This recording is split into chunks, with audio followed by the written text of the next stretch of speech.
은혜 다 받으실 줄 압니다.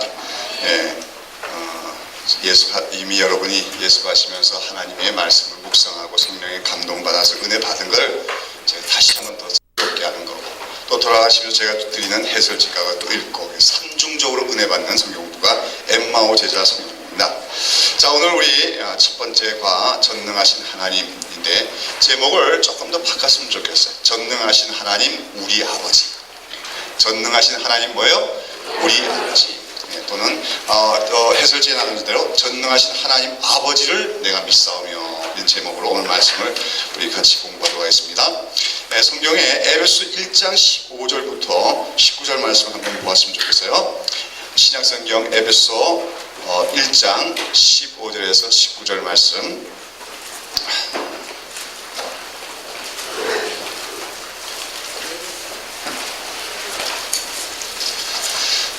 에베소 1장 15절에서 19절까지 한 절씩 우리 같이 한 목소리 읽겠습니다. 시작. 이를 인하여 주 예수 안에서 너희 믿음과 모든 성도를 향한 사랑을 나도 듣고 너희를 인하여 감사하기를 마지 아니하고 내가 기도할 때 너희를 말하노라. 우리 주 예수 그리스도의 하나님 영광의 아버지께서 지혜와 계시 정신을 너희에게 주사 하나님을 알게 하시고 너희 마음눈을 밝히사 그의 부르심의 소망이 무엇이며 성도 안에서 그 기업의 영광의 풍성이 무엇이며 그의 힘의 강력으로 역사하심을 따라 믿는 우리에게 베푸신 능력의 지극히 크심이 어떤 것을 너희로 알게 하시기를 구하노라. 아멘. 여기 보면 바울의 기도가 나옵니다. 사도 바울이 에베소 성도들에게 편지를 쓰면서 내가 너희를 위하여 기도할 때마다 이렇게 기도한다고 얘기하고 있어요. 그래서 여기 나오는 바울의 기도는 에베소 성도들만을 위한 기도가 아니라 오늘 우리 모든 그리스도인을 위한 기도라고 얘기할 수가 있을 겁니다. 자, 오늘 여기 바울의 기도에 보면 뭐라고 얘기하십니까? 네 가지 간구가 있는데요. 제일 먼저 무엇을 주시사? 영광의 아버지께서 무엇을 너에게 주사하겠어요? 지혜와 계시의 정신을 너에게 주사하겠습니다. 여기 지혜와 계시의 정신을 주신 정신이란 말이 헬러는 푸뉴마입니다. 사실 이 번역을 성령으로 번역하는 것이 더 좋을 것 같아요. 지혜와 계시의 영을 너에게 주사하는 뜻입니다. 무슨 말이냐면요, 성령은 우리에게 뭘 주시는 분이에요? 성령은 지혜의 영이십니다. 우리를 지혜를 깨닫게 하시고 또 더불어서 하나님의 계시를 이해할 수 있도록 밝혀주시는 분이 바로 성령이기 때문에 성령님은 뭐라고 불리는 겁니까? 지혜와 계시의 영이라고 불리는 거예요. 여러분, 오늘 우리가 하나님의 그 신령한 세계를 이해하는 데서는 누구의 도우심이 없으면 안 됩니까? 성령의 도우심이 없으면 안 된다는 거죠. 지혜와 계시의 영이신 성령께서 우리 마음을 밝혀주셔야 우리가 하나님의 그 신령한 세계를 이해할 수가 있는 거예요. 여하튼 사도 바울은 우리 에베소 교인 아니면 더 나아가서 우리 모두 그리스도인들에게 하나님께서 지혜와 계시의 정신을 주시기를 바라고, 그렇게 하셔서 무엇을 알게 해달라고 기도하고 싶습니까? 하나님을 알게 하시고, 네 가지 가운데 첫 번째 하나님을 알게 하시고, 두 번째는 그의 부르심의 소망이 무엇인지, 그 다음에 세 번째는 성도 안에서 그 기업의 영광의 풍성이 무엇인지, 또 네 번째는 우리에게 베푸신 능력의 지극히 크심을 알게 해달라, 이렇게 간구하고 있습니다. 그 네 가지 가운데 제일 먼저 나오는 간구가 뭡니까? 누구를 알게 하시고 하나님을 알게 하시고, 그렇게 얘기하십니다. 여러분, 오늘 이 사도 바울의 기도처럼 오늘 우리가 기도할 때마다 가장 첫 번째 기도해야 될 내용이 뭐냐면 우리도 이렇게 기도해야 되는 거예요. 하나님 오늘도 우리에게 누구를 주사? 지혜와 계시의 영을 주셔서 누구를 알게 해주십시오? 하나님을 알게 해주십시오. 이렇게 우리가 기도해야 된다는 것입니다. 여러분, 이미 우리 그리스도인들, 우리 성도들은 다 하나님을 알고 있습니다. 그렇죠? 하나님을 알지 못하면 하나님 믿을 수가 없어요. 하나님이 이미 알고 있어요. 그러나 우리가 그 하나님을 아는 지식에서 우리는 날마다 더 자라가야 될 줄로 믿습니다. 하나님을 아는 지식에서 나는 온전하다, 나는 하나님을 아는 지식이 완벽하다 얘기할 수 있는 사람은 아무도 없다는 겁니다. 우리 날마다 그 하나님을 아는 지식이 자라가야 되는데, 여러분, 이 하나님을 아는 지식은 우리 성도들의 신앙의 성숙도와 또 신앙의 스케일과 정비례한다고 할 수가 있어요. 여러분, 하나님을 잘 아는 사람일수록 신앙이 성숙해집니다. 또 하나님을 많이 아는 사람일수록 그 신앙의 스케일이 크게 된다고 하는 거죠. 반면에 하나님을 아는 지식이 아직도 부족한 사람, 하나님을 아는 지식이 모자란 사람은요, 믿기는 믿는데 그 신앙이 어떠느냐? 신앙이 잘 안 자라요. 신앙이 잘 안 자란 사람은 아직 하나님을 제대로 알지 못하고 있기 때문입니다. 그리고 믿기는 하지만 세상적인 세속적인 모습을 벗어나지 못하는 경우가 많고요. 그래서 때때로는 교회 안에서 수십 년을 다니면서도 아직까지 세상적인 욕심과 야망을 버리지 못하고 또 교회 안에서도 분쟁과 다툼을 일하는 사람, 형제를 미워하는 사람, 이런 사람들은요 하나님을 알지 못하기 때문에 그런 것입니다. 또 하나님을 또 깊이 많이 알지 못하면은 신앙의 스케일이 한마디로 째째할 수밖에 없어요.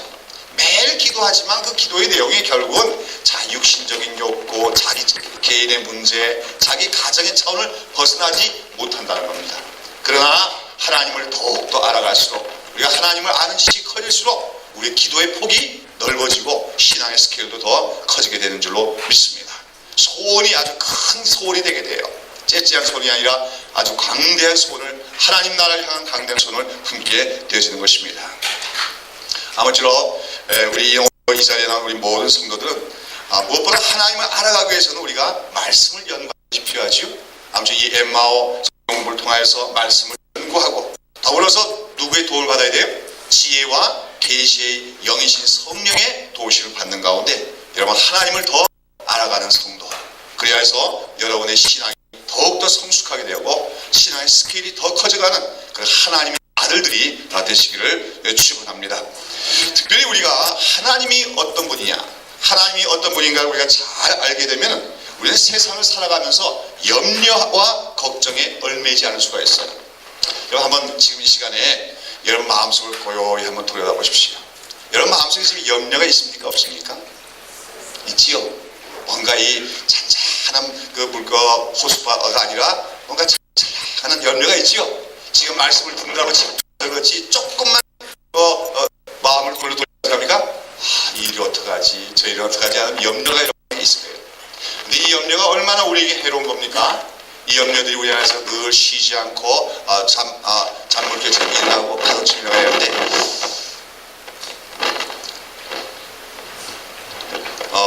우리는 정신적으로 온전할 수 없고 건강할 수가 없는 것이죠. 근데요 어떤 분이 얘기하기를, 저는 자세히 모르겠어요. 정말 그런지 모르겠는데 이 성경에 보니까 염려하지 말라 하나님이 하시는 말씀이 몇 회가 나오면 365회가 나온다고 어떤 분이 얘기하더라고요. 조사해본 모양인데, 여러분 하나님께서 우리 성도들에게, 백성들에게 염려하지 말라 몇 번 얘기하셨다고요? 성경에서 365회. 재밌지요? 그렇죠? 그게 무슨 뜻이겠어요 그러면? 우리 인간은 어떻게 하는 존재예요? 매일매일 염려하는 존재라는 거예요. 그러나 하나님은 우리 보고, 믿는 자들 보고 뭐 하지 마라? 날마다 우리에게 너희는 염려하지 마라, 너희는 염려하지 말라고 날마다 우리를 위하여 권고하고 계시다는 말씀으로 이해할 수 있는 줄로 믿습니다. 그렇습니다. 많은 사람들이 오늘도 염려하고 있어요. 하나님을 믿노라 하면서도 아직까지도 걱정과 염려를 떨쳐버리고 늘 그 마음속에 잔파도가 일어나듯이 그런 염려에 사로잡힌 사람이 있어요. 그럴 때 그 결과 우리는 염려가 결국 우리에게 정신적인 연약함을 갖고 오게 되고, 또 그리고 염려들이 있는 사람들은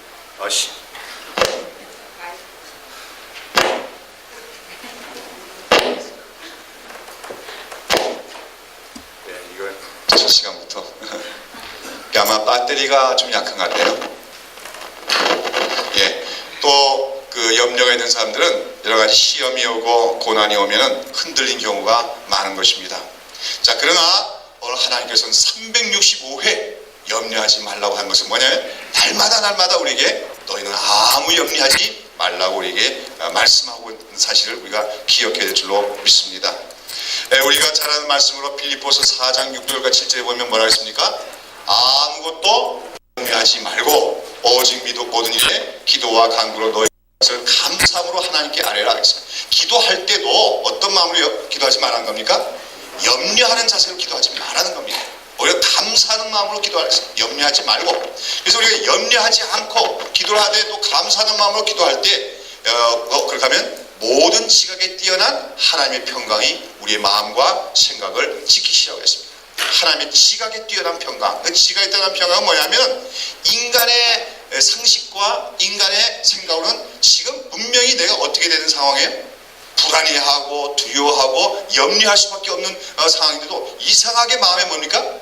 마음이 평온한 것을 지각에 넘치는 평강이라고 합니다. 기도 좀 많이 은혜를 체험한 분들은 이런 경험이 많지요. 어떤 아주 중요한 그 고비를 당했습니다. 아주 위험한 일을 당했어요. 그래서 염려할 수밖에 없어요. 근데 그 일을 두고 하나님께 기도했는데 갑자기 마음에 뭐가 임합니까? 평안한 마음이 임하는 거예요. 두려움이 없는 거예요.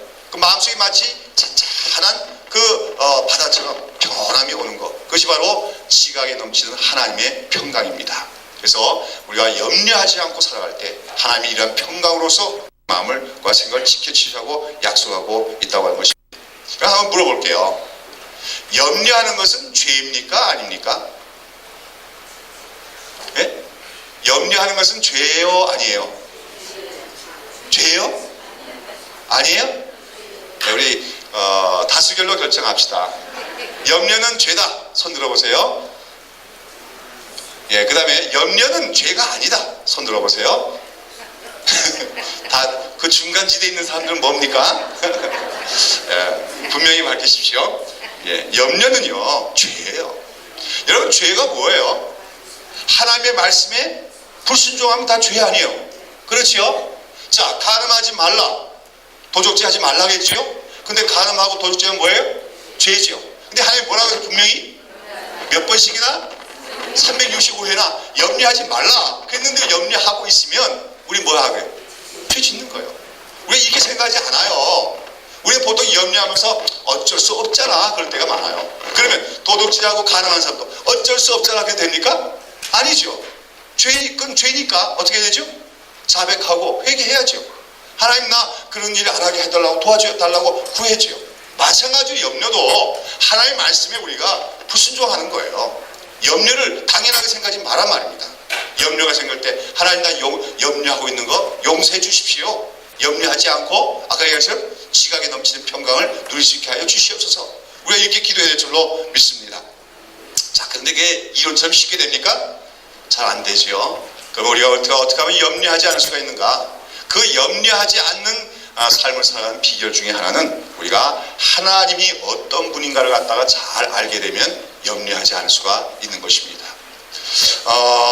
여러분, 제가 수요일날, 화요일날 상담, 그러니까 치유에 대해서 첫 번째 강의를 하면서 제가 말씀드린 사례가 있어요. 정신분열증에 걸렸던 어떤 자매를 말씀으로 치유한 그런 경우를 제가 말씀드렸는데요. 여러분, 많은 정신병이나 또 신경증, 노이로제 그 근원에 보면 뭐가 있습니까? 마음속에 염려가 있는 거예요. 염려가 영어로 anxiety거든요. 불안이란 말이에요. 불안이라고 하는 것이 결국 많은 정신적인 질환의 뿌리가 되고 있을 때가 많은 것입니다. 근데요, 그 자매에게 그 말씀으로 치유하는 과정에서 계속적으로 공급했던 말씀이 뭡니까? 바로 하나님이 어떤 분인가를 갖다 계속 알려주는 말씀이었어요. 오늘 우리가 공부하겠지만 하나님은 전능하신 하나님이다. 하나님은 너의 하나님이다. 하나님은 아버지가 되신다. 하나님은 너를 지극히 사랑하신다. 이런 관련된 성구들을 계속해서 그 자매에게 공급하며 또 그 도우미 자녀들을 보내서 암송하게 했더니 그 말씀이 그녀의 정신질환을 앓고 있는 자매 마음속에 있는 염려들을 퇴치하고 정신이 온전하게 돌아오게 된 것입니다. 오늘 우리가 염려하지 않는 하나님의 백성의 삶을 살려면 하나님을 더 깊이 알아가는 우리가 되어야 될 줄로 믿습니다. 여러분, 이미 하나님을 잘 알고 계십니까? 이미 알고 계시겠지만 그러나 우리가 오늘 이 시간은 하나님에 대해서 더 알아가는 시간이 되어야 될 것 같아요. 여러분, 하나님은 어떤 분입니까? 여러분, 하나님 그럼 어떤 분으로 생각됩니까? 제일 먼저 전능하신 분, 또 그 다음에 사랑이 많으신 분, 이렇게 생각하지요. 오늘 우리가 이미 알고 있는 사항이지만 그걸 좀 더 깊숙이 우리에게 적용시키는 그런 시간이 됐으면 좋겠어요. 여러분, 오늘 우리 예배 때마다, 공예배 때마다 우리 신앙 고백하지요. 우리는 교회는 뭘로 신앙 고백합니까?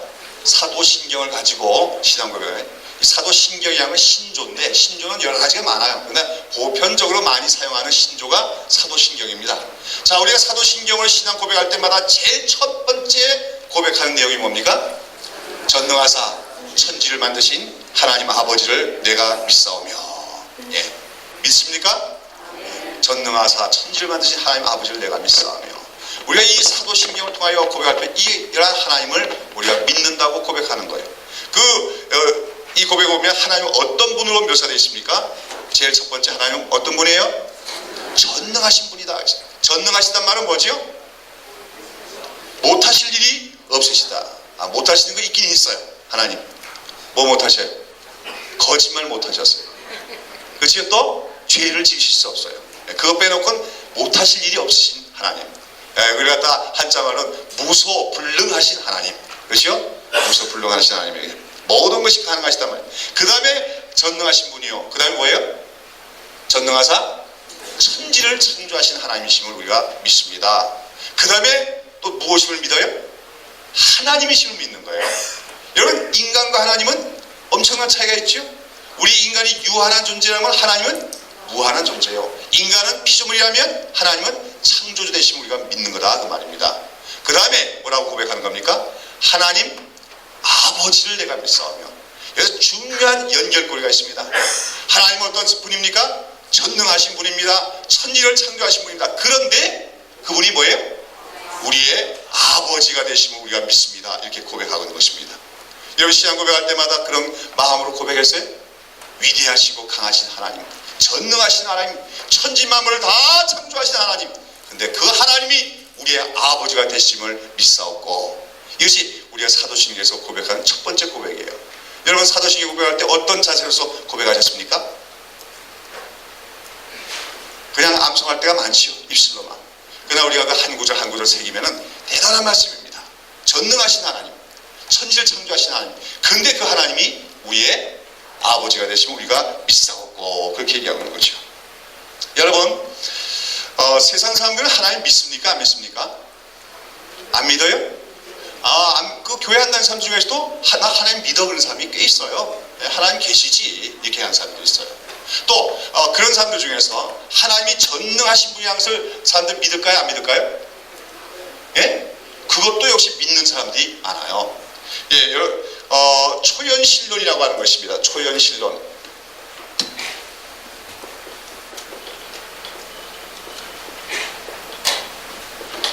영어로는 디이즘이라고 하는데요. 이게 무신론이 아니에요. 무신론이 아니고 디이즘은 초연신론이 아니에요. 연자가 좀 이상하네. 초연신론. 한자로 쓰면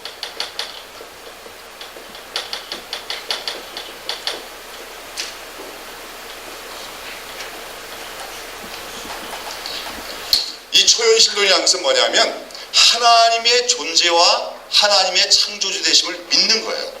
하나님 계시다는 겁니다. 또 하나님이 세상을 창조하신 것도 믿어요. 그러나 그 하나님은 오늘 우리 인간의 삶에는 개입하지 않는 분으로 얘기하는 겁니다. 말하자면 하나님은 세상을 창조하셨어요. 그러고 나서 어떡합니까? 하나님은 저 멀리 계시면서 우리 인간 세계에는 개입하지 않으시고 관망만 하고 계신 하나님. 그것이 바로 초연신론이라는 거죠. 그래, 하나님은 저 멀리만 계시니까, 너무 크고 위대해서 감히 우리 인간하고는 상종도 할 수 없고, 멀리 계시니까 우리와 어떤 인격적인 교제가 있어요, 없어요? 우리와 인간과 인격적인 교제도 없고, 그 하나님을 우리가 의지할 수도 없고, 그러니까 우리 인간의 모든 삶과 운명은 누가 개척해 나가야 됩니까? 인간 스스로가 개척해 나가야 되고, 인간의 모든 인생에 대해서는 자기 자신이 책임을 져야 된다 하는 것이 바로 초연신론이에요. 하나님의 존재는 믿는단 말이에요. 그러나 하나님은 저 멀리 계신 하나님, 또 위대하시고 창조주 하나님, 그러나 이 세상을 창조하시고 그냥 관망하고 계신 하나님 믿는 것이 초연신론이라고 할 수 있지요. 예를 들면 아인슈타인 같은 그 과학자가 이 초연신론자라고 할 수가 있지요. 그분도 하나님의 존재를 믿는다고 했어요. 그러나 그는 크리스찬이 아닙니다. 즉 하나님께 기도하고 기도하는 가운데 하나님의 은총을 가는 것, 그건 아니고 그냥 하나님은 있다. 이걸 하나님이 세상을 지었다고 믿는 것이지요. 그런 의미에서는 유신론자지만 이런 초연신론자가 19세기 유럽에는 많이 있습니다. 19세기 유럽은 바로 이성주의, 합리주의가 횡행하면서 많은 인간의 이성을 강조하는 사상가나 과학자들이 하나님의 존재를 부인한 건 아니었어요. 하나님이 계시다. 또 하나님은 세상을 창조하신 분이다. 그러나 하나님은 저 멀리 계시고 인간의 모든 삶의 문제들은 누가 스스로 다 해결해야 되냐? 우리 인간이 해결해야 된다. 인간의 이성으로, 인간의 지혜로 해결해야 된다 하는 초연신론이 19세기에 유럽에서는 만연되어 있었다는 겁니다. 그러나 이 초연신론의 결과는 20세기 들어오면서 결국은 무신론으로 변화되게 되는 것이죠. 그러나 오늘 우리 기독교인들이 하나님을 믿는다, 하나님의 또 전능하심과 창조되신 믿을 때 그 우리 하나님은 그처럼 멀리 계신 당신이 아니에요. 멀리 계신 당신이고 그렇게 크고 위대하지만 어디 계신 하나님이 우리에게 아주 가까이 계시며 어떤 분이에요? 우리 뭐가 되신 분이에요? 아버지가 되시는 분이다 하는 겁니다. 이거 갖다가 우리가 하나님의 성품 중에는, 하나님의 성품 속에는 그 초월성이 있고 초월성과 내재성이 있다, 이렇게 그 신학에서는 얘기해요. 하나님은 인간과는 구별되신 분이죠. 인간을 초월하는 분입니다. 만약 인간이 유한한 존재라면 하나님 뭐죠? 무한한 존재입니다. 그렇죠? 그러면서 하나님은 초월성을 갖고 있는 분이다 그 얘기예요. 인간의 피조물에 하면 하나님은 창조주시고, 그러나 그 하나님은 크시고 멀리 계신 것만 아니라 내재성, 우리와 아주 가까이 계시다 하면서 내재성이 하는데, 이 성경에서는 이 내재성을 가리키는 하나님의 용어가 뭐죠? 임마누엘이란 말 아닙니까? 우리 예수님의 별명이 뭐예요? 임마누엘이죠. 임마누엘이라는 뜻이 뭐예요? 하나님이 우리와 함께 계시다 겁니다. 그 위대하신 하나님, 이 우주 만물을 다 창조하신 하나님이 저 멀리 계시지 아니하시고 누구에게 가까이 계세요? 하나님 백성들 가까이, 하나님 백성들 가운데 계신 분이 우리의 하나님이다. 그래서 우리가 신학적으로는 하나님은 초월성과 내재성을 함께 갖고 계신 분이다, 이렇게 설명을 하지요. 근데 이것이 이제 종교적으로 보면 초월성만 강조하면 뭐가 되냐면 초현실론이 되는 겁니다. 또 이 내재성만 강조하면은, 너무 강조하면 이 범신론이 되기도 합니다만, 그런 설명을 생략하고, 여하튼 하나님, 우리가 오늘 전능하사 천지를 만드신 이런 하나님 아버지를 내가 믿는다는 우리 사도신경 고백을 통하여 우리가 고백하는, 우리가 믿는 하나님은 어떤 하나님이요? 전능하시고 천지를 창조하신 위대하시고 너무나도 크신 하나님이에요. 그러나 그 하나님은 멀리 계신 하나님이 아니라 우리의 아버지처럼 우리에게 가까이 계시고 또 아버지처럼 우리를 사랑하시는 하나님이심을 우리가 믿고 있다고 하는 것입니다. 여러분, 그래서 그 우리의 아버지 되시는 하나님은 오늘도 우리에게 가까이 계시며 우리의 모든 사정을 다 하시고 우리를 긍휼히 여기시며 우리를 언제든지 도와주시는 인격적인 하나님을 우리가 믿는 것이죠. 그러니까 사실은 말이죠, 많은 성도들이 이 사도신경의 고백, 우리가 매주일마다 공예배 때마다 고백하는 그 사도신경의 내용대로만 믿기만 해도 우리 그리스도의 삶은 세상 사람들과 현저히 다르지 않겠나 싶어요. 그래서 그 위대하시고 전능하신 하나님, 그 하나님 내가 내 아버지가 된다는 걸 믿을 때 세상 사람과 다르지 않겠습니까? 오늘 이 시간에 우리는 우리 하나님의 전능하심에 대해서 우리 한번 여러 가지 성경에 나오는 기록들을 통해서 살펴보시고, 그러면 또 그 하나님이 우리의 아버지 된다는 사실에서 새롭게 깨닫는 시간이 될 수 있기를 바랍니다. 제일 먼저 오늘 그 문제 보시면은 하나님께서는 사람을 비롯해 온 우주 만물을 어떻게 만드셨습니까? 그랬어요. 여러분, 여기에 대해서 우리가 창세기 1장과 2장을 읽어봐야 되겠죠? 창세기 1장을 다 펼치면 어떤 말이 나옵니까? 태초에 하나님이 천지를 창조하시니라 하는 선언으로 시작됩니다. 성경에서는요, 막 하나님이 천지를 창조하신 거냐 안 한 것인 거냐, 유실론이 맞냐 아니 진화론이 맞냐 창조이 맞냐, 이런 거 따지지 않아요. 그냥 선포하는 겁니다. 이 세상이라고 하는 건 누가 창조하셨다? 하나님이 창조하셨다는 선언으로부터 시작되고 있다는 겁니다. 그런 가운데 이 창조의 얘기에 보면은 그 창세기 1장도 창조에 대한 얘기고 창세기 2장도 창조에 대한 얘기인데, 1장은 그 세상을 창조한 전체적인 이야기라면 창세기 2장은 그 중에서 특별히 인간의 창조에 대한 더 자세한 설명이라고 할 수가 있어요. 여기서 우리가 몇 가지 봅시다. 하나님께서 며칠 동안 어떠한 방법으로 만드셨는지 자세히 살펴보십시오 그랬어요. 성경 기록대로. 하나님께서 세상을 창조하신 동안에 며칠 동안 창조하셨습니까? 6일 동안에 창조하셨어요. 그 다음에 하나님이 어떠한 방법으로 만드셨습니까? 한번 예수하신 대로 어떻게 하셨어요? 말씀으로. 그 말씀으로 말이 어디 있어요? 하나님이 가라사대 그랬죠. 가라사대. 옛날 말이 요즘은 잘 안 쓰는데, 가라사대라는 게 뭐죠? 말씀하시되 그 말이죠. 말씀하시되 아무것도 없는데 하나님 말씀하십니다. 빛이 있으라 말씀하셨더니 빛이 생겨났지요. 그 재료가 뭐예요? 창조의 재료가 말씀이에요. 아무것도 다른 물질이 없었습니다. 말씀으로 창조하셨다. 그 다음에 또 창조의 특징이 뭐예요? 여러분 그 예수 하셨는데 창세기 1장과 2장을 보면서 느끼는 하나님 창조의 특징이 어떤 겁니까? 네? 무에서 유의 창조고, 그렇지요? 또 네? 보시기에 좋았더라. 네, 제일 큰 특징 세 가지를 들으면 그걸 것 같아요. 그래요. 하나님의 창조의 특징은 첫째로 무에서 유의 창조, 그렇죠? 무에서 유의 창조. 아무것도 없는 가운데서 하나님께서 세상을 창조하셨다 그랬지요. 이걸 라틴어는 크레아티오 엑스 니힐로 그러죠. 아무것도 없는 데서 창조하셨다. 여러분, 근데 오늘날 이 창조의 얘기에 대해서 반박하는 과학 이론이지요. 뭐예요? 진화론. 진화론에서는 태초에 뭐가 있었다 그럽니까? 물질이 있었다. 태초부터 물질은 있었고 하는 거예요. 그리고 그 물질이 진화가 되었더라. 이게 진화론이죠. 그러나 성경은 뭐합니까? 태초에 하나님밖에는 아무것도 없었다. 그러나 하나님께서 아무것도 없는 가운데 세상을 창조하기 시작하셨다. 이렇게 얘기합니다. 그래서 성경에 나오는 하나님 창조의 특징은 무에서 유의 창조인데, 무엇으로 창조하셨습니까? 말씀으로 창조하셨습니다. 여기 말씀으로. 이거 굉장히 중요한 거죠. 하나님이 뭐예요? 가라사대 빛이 있으라 했더니 빛이 생겨났고, 또 물 가운데 가라사대 물 가운데 궁창에서 물과 물로 나뉘게 하라 했더니 물과 물이 나눠졌습니다. 여러분, 여기서 우리가 깨닫게 되는 건 뭡니까? 말씀에는 어떤 능력이 있다? 말씀에는 어떤 능력이 있는 거예요? 창조의 능력이 있는 것입니다. 믿으십니까? 오늘 여러분 말씀을 공부하고 있는 거예요. 여러분 말씀을 읽고 말씀 묵상하고 말씀을 연구하고 있는 건데요, 여러분이 그처럼 말씀을 연구하고 묵상하는 그 말씀이 무슨 능력이 있습니까? 창조의 능력이 있다는 것을 우리가 기억해야 됩니다. 여러분, 그러니까 그 말씀을 우리가 읽고 듣다가 우리 안에 그런 어떤 위대한 창조의 역사들이 나타나게 된다는 거예요. 그러니까 그 말씀은 반드시 사람을 어떻게 될 수 있어요?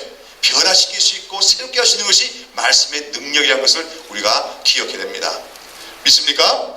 예. 그 다음에 그 말씀대로 또 창조하시는데, 하나님 말씀하시니까 그대로 되죠? 그때마다 하나님 보시기에 어땠더라? 보시기에 좋았더라 하는 거예요. 이것은 뭘 얘기합니까? 하나님의 창조된 세계는 뭡니까? 아름답게 창조된 세상이라는 겁니다. 우리가 이 세상 만물을 볼 때 지금은 그렇지 않아요. 나중에 우리가 이제 인간의 타락의 문제를 하지만 인간이 타락함으로써 이 세상에도 오염이 들어오고 부패하는 것이 들어왔습니다. 그래도 우리가 세상 만물을 보면 아름다운 것이 많지만 하나님이 세상을 모든 것을 창조할 때는 보시기에 다 참 좋았다, 아름답게 창조하셨다 그랬어요. 근데 여러분, 그 창조 얘기 중에서 하나님이 보시기에 좋았더라, 보시기에 좋았다 하다가 보시기에 심히 좋았더라는 분이 한 분 있어요. 언제 있습니까? 예, 여섯째 날 창조가 끝나실 때인데, 사실 그 창조의 끝은 무엇을 창조하면 끝납니까? 인간을, 사람을 창조하시면 끝나는데, 하나님께서 인간을 창조하시면서 보시기에 심히 좋았더라 그럽니다. 여러분, 그러니까 이것은 뭐냐면 성경이 말하는 창조를 해서 인간이란 어떤 존재라는 겁니까? 심히, 하나님 보시기에 심히 좋았던 존재예요.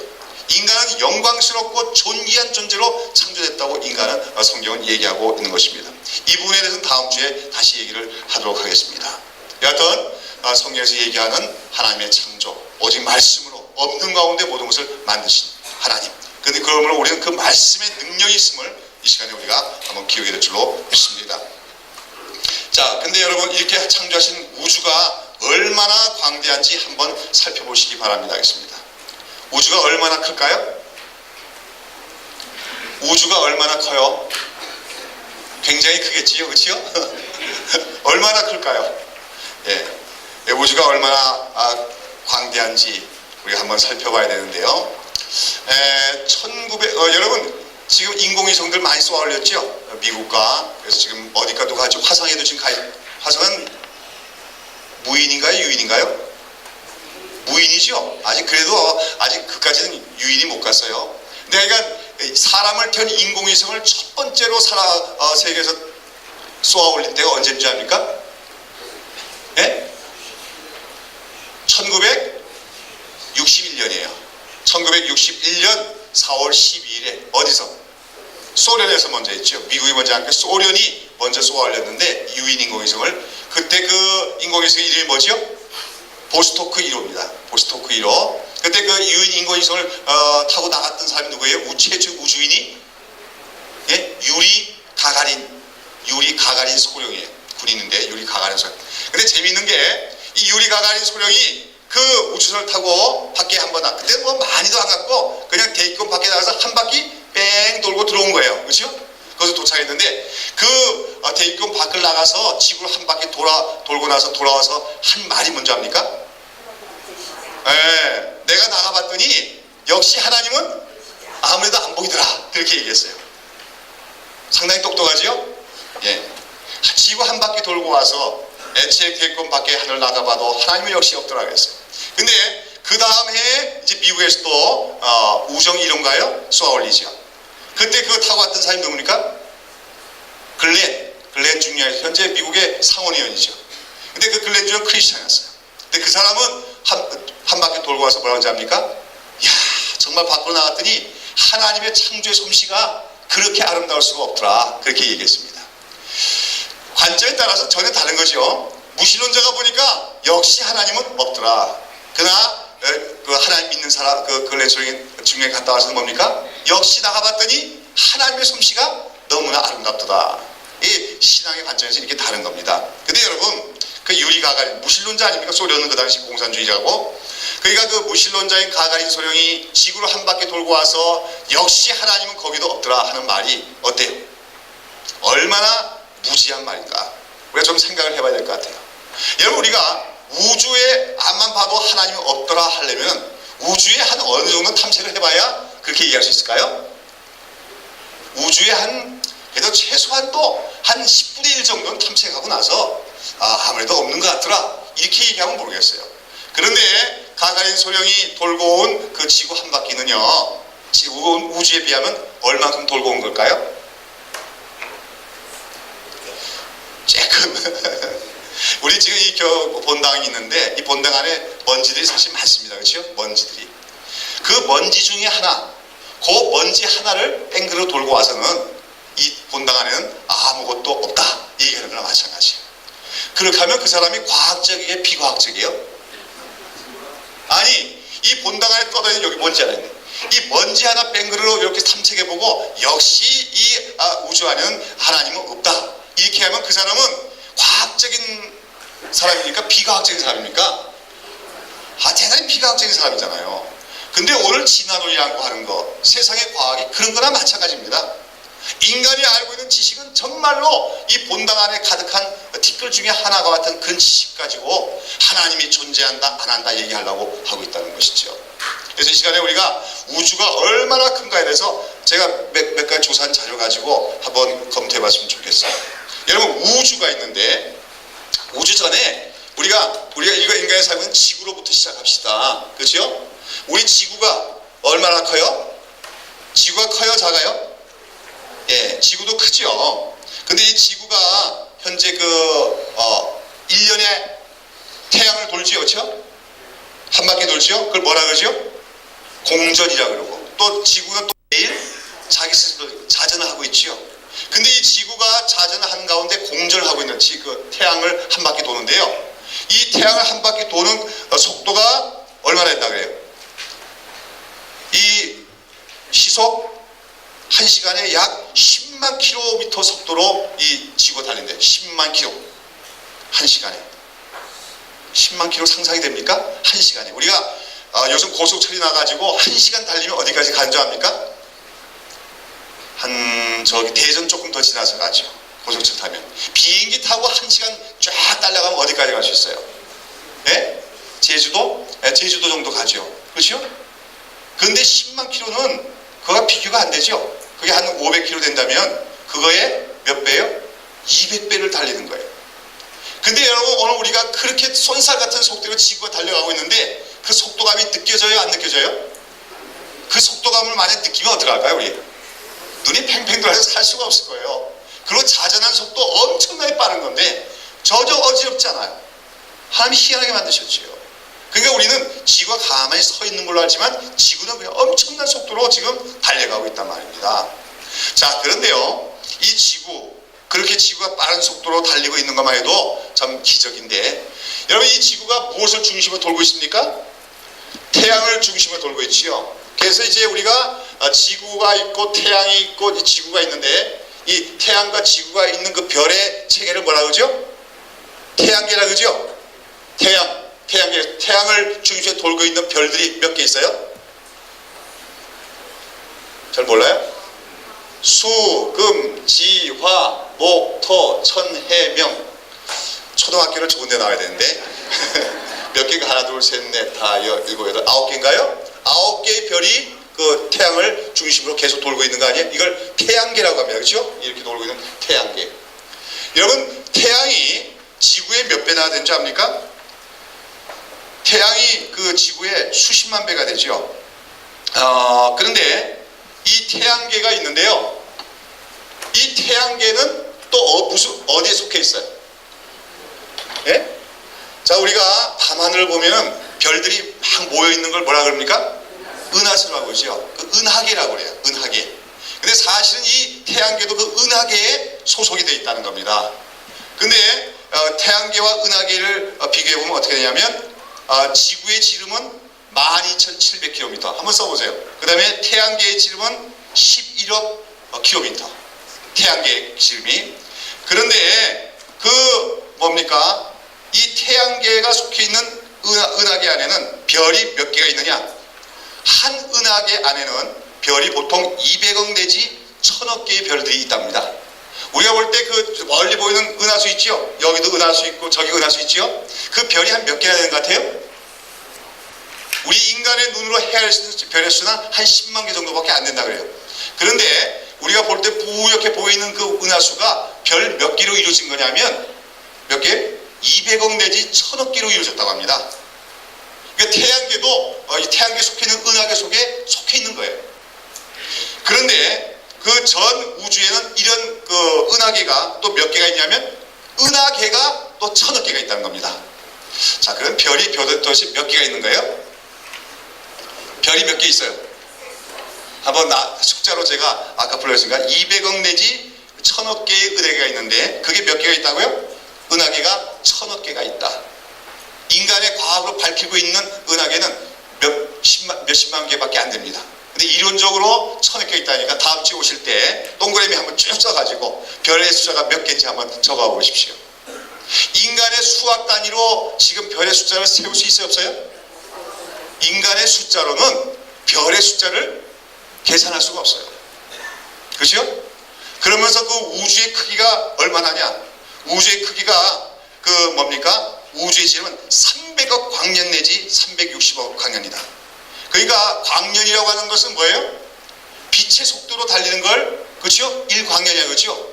근데 그 빛의 속도로, 제트기 속도도 아니고 빛의 속도로 달리는 거 갖고 몇 년을 달려야 우주를 관통할 수 있어요? 360억 년을 달려야 그 우주가 관통된다고 합니다. 그런데 그 우주는 또 가만히 있지 않고 또 지금도 계속해서 팽창하고 있다 그래요. 그러면요, 그 큰 우주에 비하면 지구는 얼마나 한 겁니까? 한번 상세히. 얼마나 한 거예요, 그러면? 예? 아까 제가 말씀드렸지요? 이 본당 안에 있는 뭐예요? 티끌 하나보다도 작은 게 지구예요. 근데 그 지구 안에 살면서 그 지구 안에서 뭐 여기 좀 탐색해보고 어디서 탐색해보고 지구 한 바퀴 돌고 와서 역시 하나님은 없다. 그 가면 그 사람 똑똑한 사람입니까? 미친 사람입니까? 미친 거예요. 오늘 하나님을 부정하는 과학은요, 그 지구에서 발견한 조그만 사실 가지고 하나님 부정하는 이론은요, 그건 미친 이론에 지나지 않습니다. 그들은 합리성을 얘기하지만 대단히 비합리적이다. 그러니까 정확하게 말하면 뭐 하나님을 안 믿으려면 뭐라고 얘기해야 돼요? 모르겠다. 그렇게 하면 정직하죠. 그렇죠? 우리가 지구만 조사해 연구해갖고는 하나님이란 존재가 계신지 안 계신지 모르겠다 하는 것이 솔직한 대답이라고 할 수가 있을 것입니다. 여하튼 하나님이 지으신 이 우주는 너무나도 커요. 얼마나 우리가 우주가 큰가 하는 것을 얘기하는 것 중에 하나가 우리가 별의 크기를 얘기하는데요. 우리가 태양이 지구보다 몇십만 배 크죠. 근데 우리 지구가 있고 태양이 있는데요. 이 태양은 큰 별이에요. 그래서 이걸 갖다가 거성이라고 합니다. 거성, 큰 별이라고 하는데요. 근데 이 태양이 크지만 태양도 전 우주에 있는 별들에 비하면 어떤 별이에요? 아주 작은 별이 작이에요. 그래서 이 태양보다 더 큰 별도 있는데 초거성이라고 하는 별, 초거성. 그래서 이 초거성 중에 어떤 별이 있느냐면 안다레스 별이라고 하는 별이 있는데, 안다레스,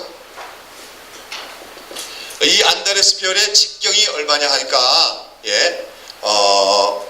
8억 3,500 뭐 이렇게 나와요. 8억 3,520만 킬로미터 직경이. 지구는 직경이 얼마죠? 예? 얼마요? 1200? 12,700이죠. 12,700. 12,700의 지름이. 그러니까 이 안드레스 별은 지구의 그 몇 배가 되냐면 65,000배가 됩니다. 이 크기가. 그런 별들이에요. 자, 그러니까 이걸 갖다가 우리가 비유하자면 어떻게 되냐면 서울시가 있고 잠실 운동장이 있어요. 그럼 잠실 운동장이 있는데요. 축구장.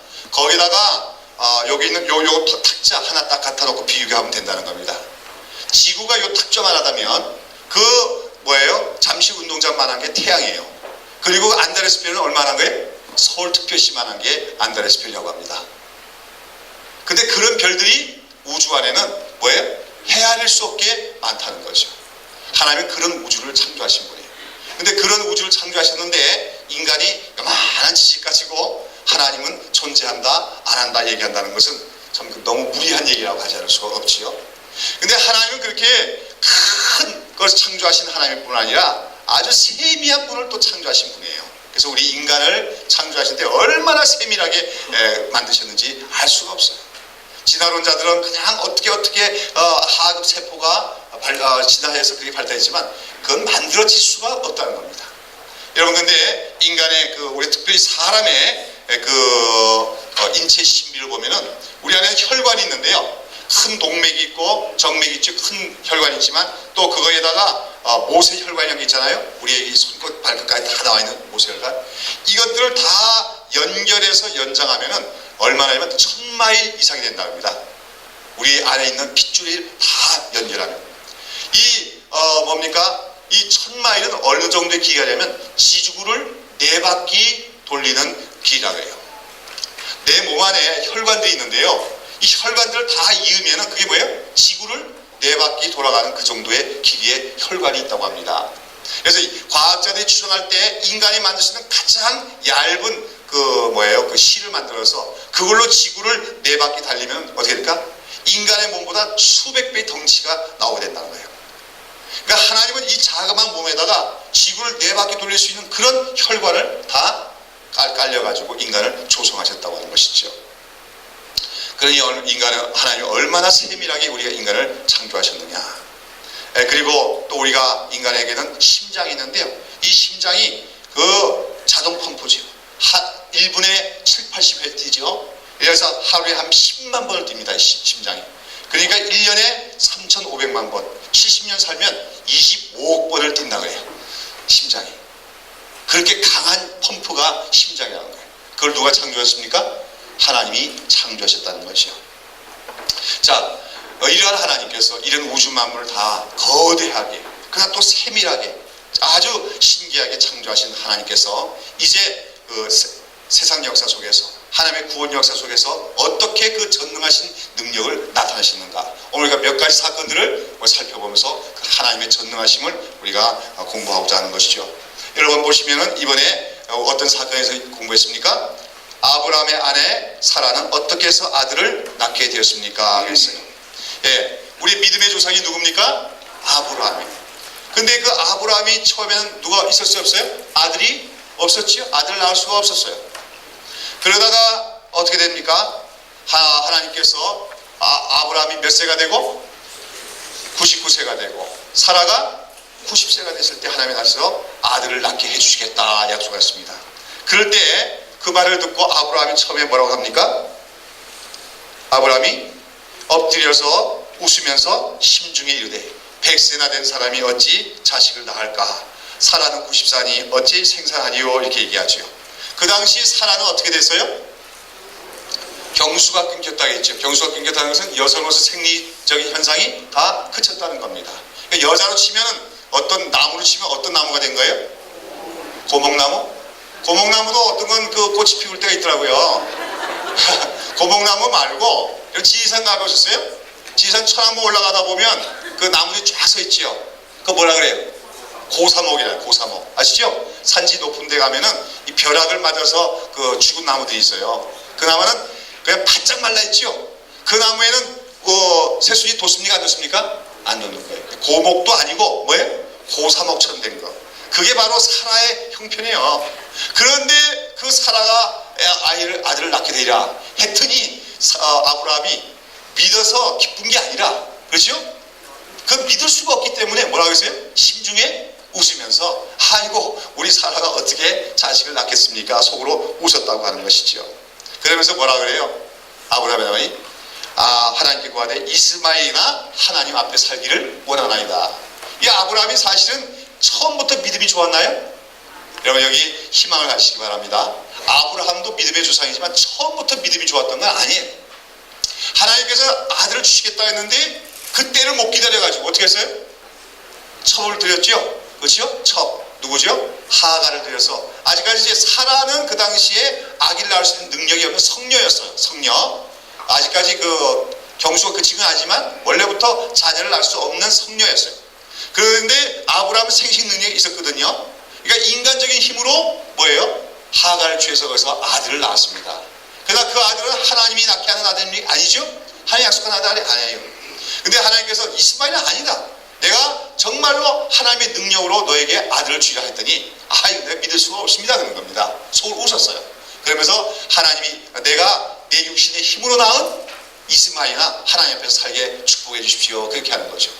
이러한 아브라함의 자식은 믿음이 있는 사람이에요? 믿음이 없는 사람이에요? 믿음이 없는 사람이죠. 그러나 이 아브라함이 나중에 믿음의 사람이 된다는 사실, 여기 우리의 소망이 있는 것입니다. 예. 자, 그래가지고 그 다음에 또 하나님이 나타나시죠? 그러니까 창세기 18장에 보면 하나님께서 하루는 그 소돔과 고모라를 향해 가시다가 아브라함의 집이 들리죠? 아브라함이 그들을 정성껏 대접하다 보니까 알고 보니까 누구예요? 하나님과 천사들이에요. 그랬더니 하나님께서 뭘 말씀하십니까? 이제 아브라함이 정성을 다해서 그렇죠? 요리를 만들어서 하나님과 여호와 하나님과 천사들 대접하고 있는데 그때 사라는 뭐 하고 있었어요? 장막 뒤편에서 아마 부엌일을 하고 있었겠지요. 근데 하나님이 여호와 하나님이 아브라함과 대화하면서 뭡니까? 아브라함아 내년 이맘때에 네가 누굴 낳게 되리라? 아들을 낳게 되리라. 이렇게 얘기하니까 그때 누가 웃어요? 이번에는 사라가 웃지요. 뭐 어떻게 웃었겠어요? 한번 웃어보세요. 네? 어이없어 웃는 웃음이죠. 기뻐서 웃는 게 아니에요. 아니 이루어질 만한 일을 하나님이 약속하시면 감사하다 기쁘다 하겠지만 도무지 될 수도 없는 일을 하나님이 약속하시니까 어이가 없어갖고 아이고 하나님도 웃기시지. 네? 그러면서 웃었다는 거예요. 근데 하나님이 그 웃는 걸 알아요 몰라요? 아시고 사라야 왜 웃느냐 그랬더니 사라가 깜짝 놀래갖고 저 안 웃었어요 그래요. 근데 그 다음에 정말로 아기를 낳았어요 안 낳았어요? 낳았다는 겁니다. 이거 잘 보세요. 보면 사라도 그때 믿음이 있었어요 없어요? 믿음이 없었어요. 그런데 그 다음에 뭐가 생긴 겁니까? 믿음이 생긴 겁니다. 오늘 나중에 여러분 그 예습하시면 나오지만 히브리서 11장에 보면 믿음으로 사라 자신도 나이 늙어 단산하시다 잉태함을 힘을 얻었으니 이는 약속하신 이를 미쁘신 줄 알미라 하겠습니다. 다시 말해서 하나님으로부터 아들 낳으려는 약속을 처음 받았을 때는 믿음이 없었어요. 근데 그러고 나서 그 안에 뭐가 생겼어요? 믿음이 생겼어요. 믿음이 생기자 그 믿음으로 말미암아 무슨 힘이 생겼어요? 자녀를 잉태할 수 있는 능력이 생겼더라는 겁니다. 여러분 오늘도 우리가 기억해야 될 것은 하나님의 말씀을 받는 가운데 우리가 계속 듣는 가운데 하나님의 미쁘심을 우리가 알게 되면 우리가 믿음이 생겨나고 믿음이 생겨날 때 하나님의 창조적인 역사들이 나타나게 된 줄로 믿습니다. 예, 그래서 드디어 아기를 낳았지요. 그래서 그 아들의 이름을 뭐라고 불러요? 이삭. 이삭이라는 뜻이 뭡니까? 웃음이라는 뜻이에요. 왜 이 웃음이라고 적겠어요? 아브라함은 너무 기뻐서 웃음이라고 했겠지만 그 안에는 여러 가지 의미가 있을 수도 있어요. 그렇죠? 한때는 우리가 하나님의 그 놀라운 약속을 의심하고 웃었던 적이 있는데 그런 웃음이다. 그러나 하나님이 우리의 그러한 참 신앙이 부족한 것을 그래도 용서하시고 끝내는 우리에게 믿음을 주셔서 이 아들을 참 이 금쪽하던 아들 자신이 우리가 너무나 기뻐서 웃노라 해가지고 아마 이삭이라는 이름을, 웃음의 이름을 지은 줄로 압니다. 자, 이 사실에 대해서 히브리서는 뭐라고 얘기하십니까? 다시 한번 히브리서 11장 11절 시작. 믿음으로 사라 자신도 나이 들고 단산하시니 잉태함을 얻었으니 이는 약속하신 이를 믿으신 줄 알미라. 여기서 중요한 요소가 몇 가지 있습니다. 하나님, 약속, 믿으심을 암. 이것이 오늘 우리 안에서 전능하신 하나님의 능력이 나타나는 그 요소들이에요. 자, 먼저 우리는 하나님은 뭐 하시는 하나님입니까? 약속하시는 하나님입니다. 약속하시는 하나님. 여러분 이걸 기억해야 돼요. 여러분 성경을 읽고 듣고 하는 목적 중에 하나는 그 약속, 성경에서 하나님의 뭘 발견하기 위한 겁니까? 약속을 발견하기 위한 거예요. 여러분이 정말로 하나님의 뜻대로 살기를 원하고 하나님께 무언가 쓰임받는 삶을 살고자 여러분이 살아가다 보면 말씀을 묵상하는 가운데 반드시 하나님께서 내게 주신 뭘 발견하게 됩니까? 약속의 말씀을 발견해야 돼요. 근데 때때로 그 약속은 너무나 나하고는 뭡니까? 거리가 먼 약속일 때가 많습니다. 아시겠습니까? 여러분 아브라함에게 주어진 약속이 뭡니까? 내가 너에게 자손들 후손을 줄 텐데 하늘의 별처럼 바닷가에 모래바닥처럼 많겠다고 했어요. 근데 아브라함은 지금 자녀가 있어요 없어요? 하나도 없는데 그렇게 하늘의 별처럼 바닷가에 모래처럼 많은 아들 주겠다는 자손 주겠다는 게 믿어져요 안 믿어져요? 믿을 수가 없는 거예요. 너무 자기의 현실과는 너무나 동떨어진 약속입니다. 하나님의 약속은 때때로 우리가 눈으로 보는 현실과는 너무나 거리가 먼. 그래서 어떤 사람이 있는데 그 사람은 도무지 자기 능력으로는 그런 일을 할 수가 없는데 네가 이 일을 행하려고 하는 그런 약속을 주실 때가 있다는 겁니다. 그래서 말씀 속에서 우리는 하나님의 약속을 받아야 돼요. 그 다음에 그 약속이 이루어지는 과정 속에서 우리가 믿음이 있어야 되는데 믿음이란 뭐냐? 오늘 여기 히브리서 11장에서 뭐라고 정의하십니까? 약속하신 일을 어떤 줄 압니다? 믿으신 줄 압니다. 믿부다는 게 뭐죠? 믿을만하다. 예? credible, believable. 뭡니까? 믿을만하다. 신뢰할 만하다는 겁니다. 우리 하나님은 믿을만한 분이다. 신뢰하는 분이다. 거짓말하지 않는 분이다. 하나님은 약속한 것을 반드시 이루시는 분이다. 그걸 신실하신 분이라고 하죠. 이것을 우리가 알게 되니까 알미라 했잖아요. 알미라. 여기서 잉태하는 힘이 얻어졌다는 겁니다. 여러분 오늘 하나님이 믿으신 것을 아십니까? 이 믿으심을 안다는 건 정말 내 인격 속 깊이 하나님은 정말 신뢰할 수 있는 분이야 하는 것을 의심치 않는 것을 믿으심을 알미라고 얘기하는 거예요. 여러분 오늘 우리 살아가면서 여러 가지 어려운 일을 당하고 현실적 불가능한 일을 당할지라도 우리에게 말씀하시고 우리에게 약속하신 하나님은 믿으신 분이다. 정말로 믿을 수 있는 분이다. 신뢰할 수 있는 분이다 하는 것을 아는 우리가 되야 될 줄로 믿습니다. 그 하나님의 믿으심을 아는 그 지식이 바로 믿음이에요. 그 믿음이 하나님이 지금 고사목처럼 돼버린 그 아브라함과 사라에게 아들을 주신 것 같은 놀라운 창조의 역사를 우리에게 일으켜 주신 줄로 믿습니다. 하나님의 믿으심을 아시는 성도 되시길 바랍니다. 다음에 우리가 예수님은 또 어떻게 해서 태어나셨습니까? 잘한 얘기죠? 예, 나사렛에 살고 있는 한 처녀가 있었는데 누구예요? 마리아에게 어느 천사가 와서 수태고지합니까?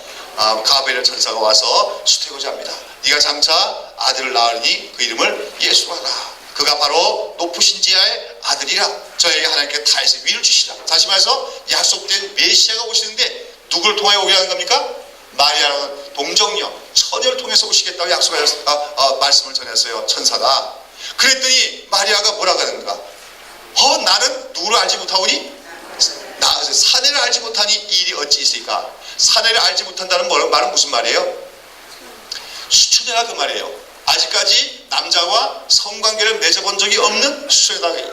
그 당시 마리아는요 이미 누구와 약혼했어요? 요셉이라는 청년과 약혼했지만 두 사람이 잠자리를 한 적은 한 번도 없는 겁니다. 이스라엘 법에서는 결혼을 앞두고 남녀간에 성관계를 맺으면 안 되죠. 결혼 때까지 순결을 지켜야 돼요. 그래서 그 두 사람 다 그 순결을 지키고 있었습니다. 그러니까 마리아가 얘기하는 거예요. 나는 아직까지 결혼하려면 날짜도 남았고, 그렇죠? 그래서 비록 요셉이라는 약혼자가 있지만 나는 남자와 그런 성관계도 전혀 맺은 적이 없는 처녀인데 어떻게 내 몸에서 아들을 낳을 수가 있겠나이까 얘기하죠. 그랬더니 천사가 뭐라 합니까? 성령이 내게 임하시고 지극히 높으신 이의 능력이 너를 덮으시니 이름으로 나실 바 거룩한 자는 하나님이 아니라. 성령의 능력이 임하면은 그 성령의 능력으로 말미암아 네가 하나님의 아들을 잉태하게 될 것이라고 얘기합니다. 자, 그런데 여기서 마리아가 뭐라고 대답합니까? 예? 거기서 누가복음 1장 10절 보면 대저 하나님의 모든 말씀은 능치 못하심이 없느니라. 천사의 여자 하나님의 모든 말씀은 능치 못하심이 없느니라는 겁니다. 여러분 세상에 능치 못한 일이 많지요. 그러나 우리에게 무엇만 있으면 능치 못한 일이 없습니까? 하나님의 말씀만 주어주시면 능치 못한 일이 없는 줄로 믿습니다. 여러분 이제 앞으로 성경과 지식과 끝나는 게 아니라 살아가다가 여러 가지 인생의 어려운 일을 당하거나 또 새로운 일을 할 때 하나님의 말씀만 주어지면 그건 모든 것을 다한 거나 마찬가지. 우리가 현실적으로 모든 것이 불가능할지라도 우리에게 무엇만 주어지면 말씀만 주어지면 모든 것이 다 가능한 줄로 믿습니다. 하나님은 그 천사를 통해 말씀한 거죠. 내가 말씀을 주었으니 그 말씀대로 될 것이다.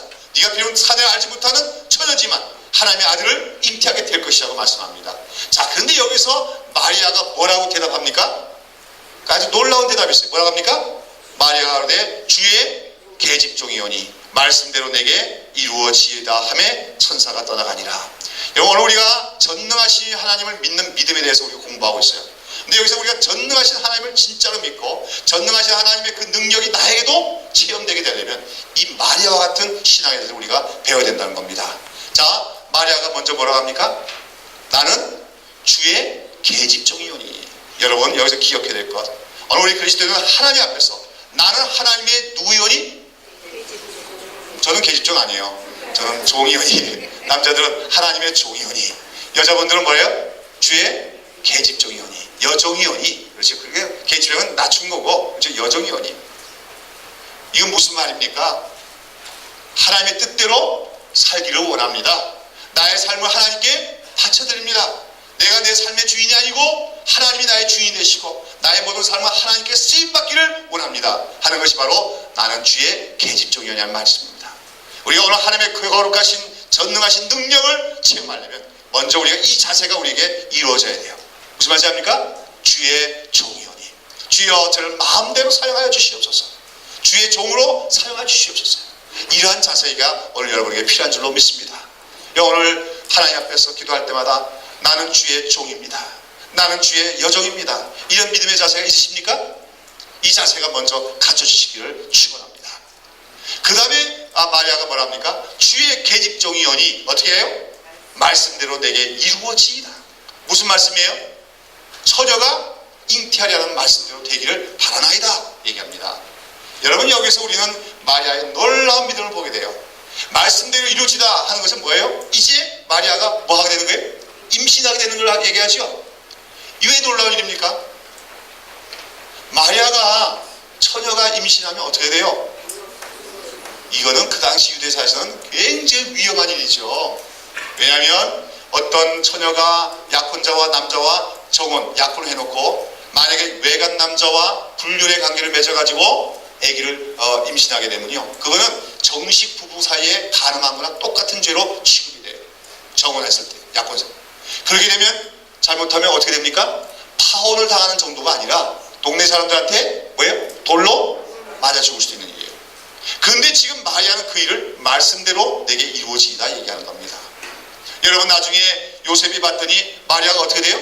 배가 막 불러오죠. 그러니까 요셉이 생각했을 때 그건 틀림없이 뭐예요 그러면? 마리아가 나도 모르는 어떤 남자와 관계를 맺었다고 생각할 수밖에 없는 거죠. 상식적으로 볼 때. 그래서 요셉은 어떡합니까? 근데 요셉이 참 착한 사람이에요. 보통 남자들, 나쁜 남자들 같으면 어떡하겠어요? 요 괘씸한 것이 하고서는 말이죠, 동네에 나발 불겠지요. 그럼 동네 사람은 다 알고 나왔고 마리아를 돌로 치려고 거 아닙니까? 그러나 요셉은 의로운 사람이에요. 착한 사람이어서 마리아가 어떤 사정이 있었나 보다. 그래가지고 어떡합니까? 조용히 끊어버리려고 했어요. 그 관계를. 근데 누가 또 나타납니까? 천사가 나타나서 너 안에 마리아가 잉태한 그 아들은 하나님의 아들이라는 것을 가르침으로써 요셉은 그때부터 마리아에 대한 보호자가 되는 것이죠. 자, 근데 여기서 여하튼 마리아의 신앙을 보십시오. 주의 말씀대로 내게 이루어지이다. 말씀대로 이루어지면 마리아에게 뭐 좋은 일이 생기는 겁니까?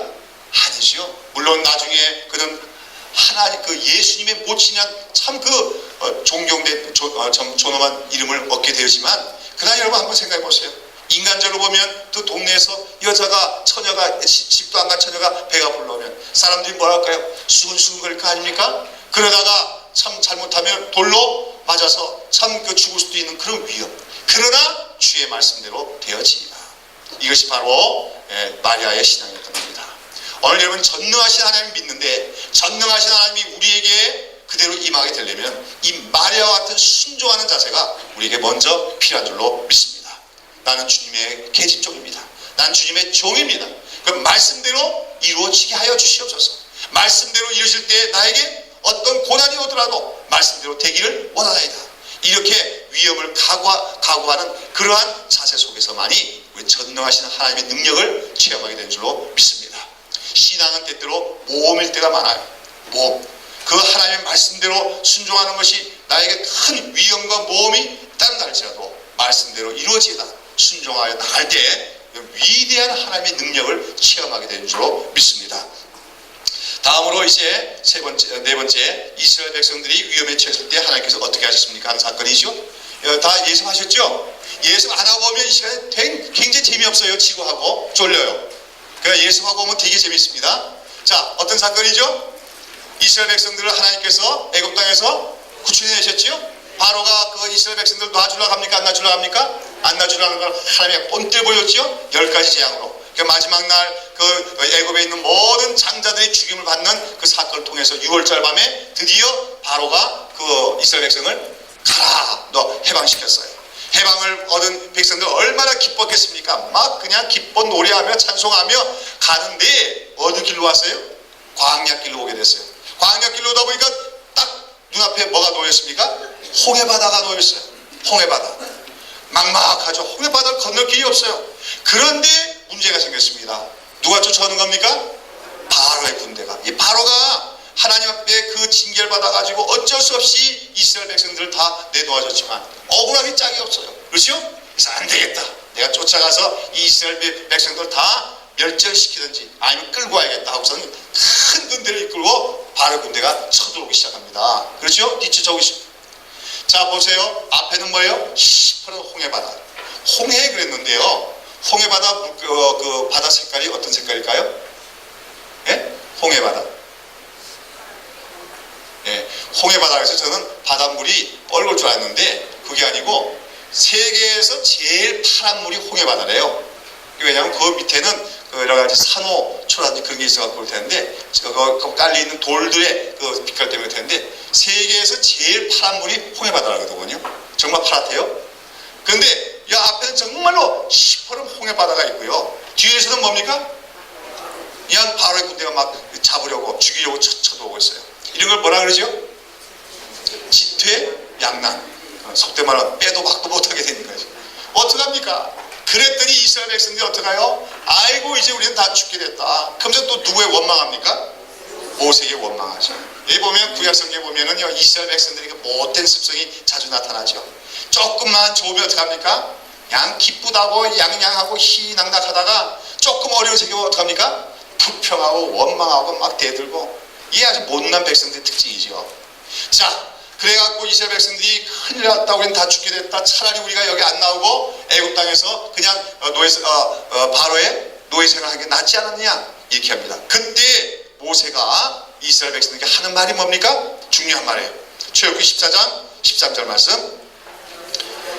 예, 모세가 백성에 이르되 너희는 두려워 말고 가만히 서서 여호와께서 오늘날 너희를 위하여 행하시는 구원을 보라. 오늘 본 애굽 사람을 또다시는 영원히 보지 못하리라. 여호와께서 너희를 위하여 싸우시니 너희는 어떻게 있을지야? 가만히 있을지야. 두 번이나 반복되는 말이죠. 뭐예요? 가만히 있을지야. 여러분 진퇴양난의 위기 속에서는 어떻게 하는 게 상책이에요? 가만히 있다는 건 뭐예요? 그냥 안 움직인다 그 말입니까? 그게 아니죠. 가만히란 말은 마음의 상태를 얘기하는 거예요. 편안한 마음으로 잠잠한 마음으로 두려워하거나 요동하지 않고 아까 얘기한 하나님을 신뢰하는 마음으로 기다리고 있는 것을 얘기하는 겁니다. 이거 쉬워요? 어려워요? 어렵죠? 앞에는 바다고 뒤에는 뭡니까? 이스라엘의 애굽의 군대인데 그 앞에서 어떻게 가만히 있어요? 그러나 가만히 있는 것이 그 가운데서 하나님의 능력을 체험하는 비결이다 그럽니다. 여러분 가만히 있지 못하는 사람들은 어떡하죠? 경상도 말로 나부되기 시작합니다. 나부됩니다. 이렇게 할까 저렇게 할까 막 오고 가고 막 그냥 쇼를 하고. 그러면 문제가 해결될까요? 안 될까요? 해결 안 돼요. 깊은 수렁으로 점점 빠져드는 거예요. 여러분, 우리 인간의 힘으로 도무지 해결할 수 없는 상황이야말로 우리가 어떻게 할 기회입니까? 가만히 있을 기회예요. 가만히 있으면서 뭐 할 수 있는 기회예요? 하나님이 우리를 위하여 어떻게 행하시는가 한번 지켜볼 수 있는 그런 기회라는 겁니다. 믿으십니까? 여러분, 믿음의 사람들은 그런 진퇴황난의 위기가 오면요 두려워하는 것이 아니라 찬스는 왔다. 내가 어떻게 할 기회가 왔어요? 가만히 있을 기회가 왔다. 그래서 하나님이 어떻게 이 문제를 해결하시는가 한번 그렇죠? 볼 수 있는 기회가 왔다. 하나님께서 어떻게 애국 군대와 싸우는가 한번 볼 수 있는 기회가 왔다 하는 것 마찬가지죠. 어떻게 하십니까? 가만히 있으라 했더니 이스라엘 백성이 조금은 가만히 있었겠지요.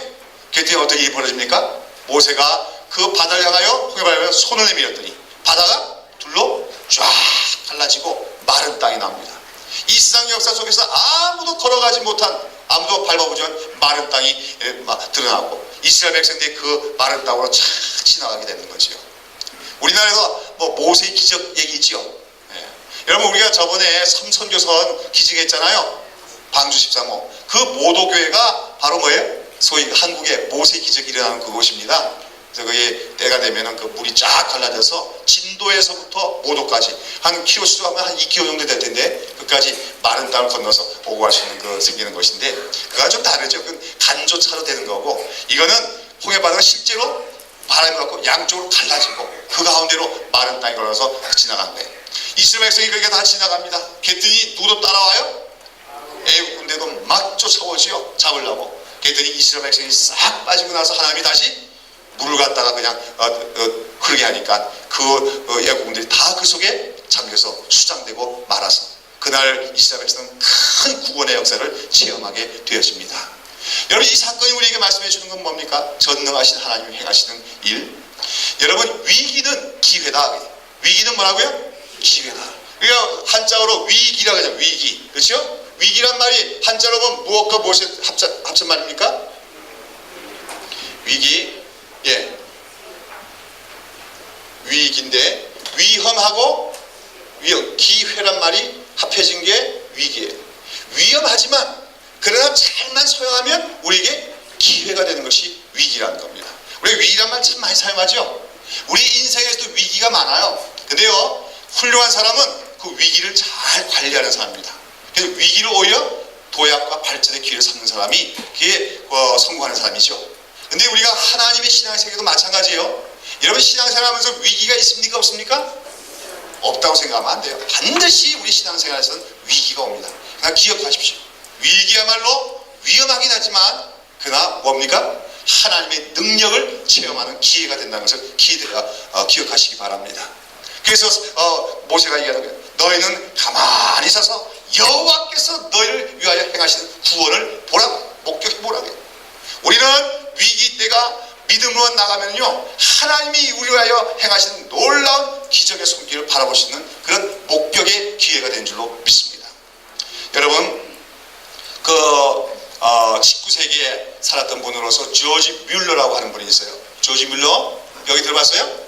이분은 기도의 응답을 5만 번 받았던 분이라고 합니다. 이분 원래 독일 사람인데 영국으로 건너와 살면서 그 고아들을 돌아보는 고아의 아버지처럼 사신 분이에요. 근데 그 고아를 수천 명을 길러냈죠. 그러다 보니까 큰 고아 사업을 하다 보니까 경제적으로도 많은 비용이 필요할 거 아니에요. 그러나 그것이 원만치 않은 가운데 그가 일생을 살아가면서 5만 번 기도해서 5만 번 응답을 받았대요. 아마 그분은 기도한 것마다 다 기록한 것 같아요. 5만 번 기도가. 근데 그분의 일대기 보면 이런 얘기가 나와요. 자주 있었던 일입니다. 한 번은 고아원에 수백 명 아이들이 있는데 먹을 것이 딱 떨어져 버렸어요. 아침 식사가 다 떨어졌어요. 그럼 어떻게 되는 겁니까?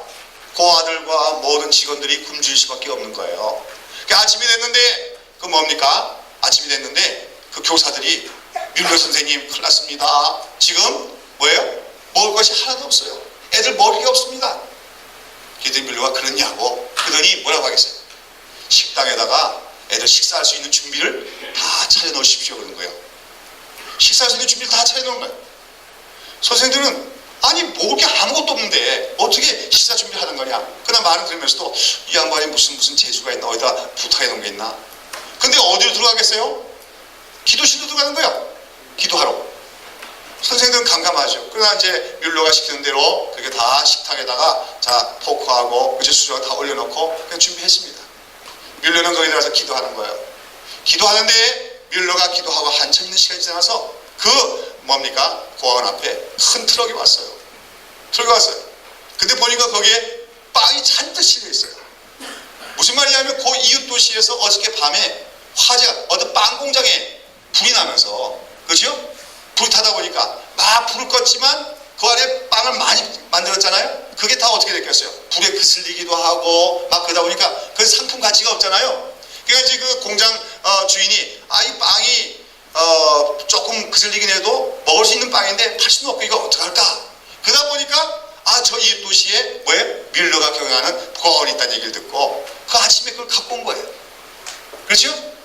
그러니까 뮬러는 뭐예요? 눈으로는 아무것도 안 보이지만 하나님이 행하는 고아 사업을 내가 하고 있기 때문에 이 사업에 필요한 모든 먹을 것과 입을 것과 물질 누가 공급해 주신다?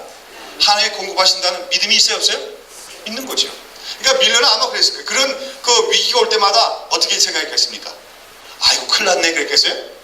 아니 또 한 번 하나님의 역사심을 볼 수 있는 찬스가 왔구나. 그렇게 생각하지 않았겠습니까?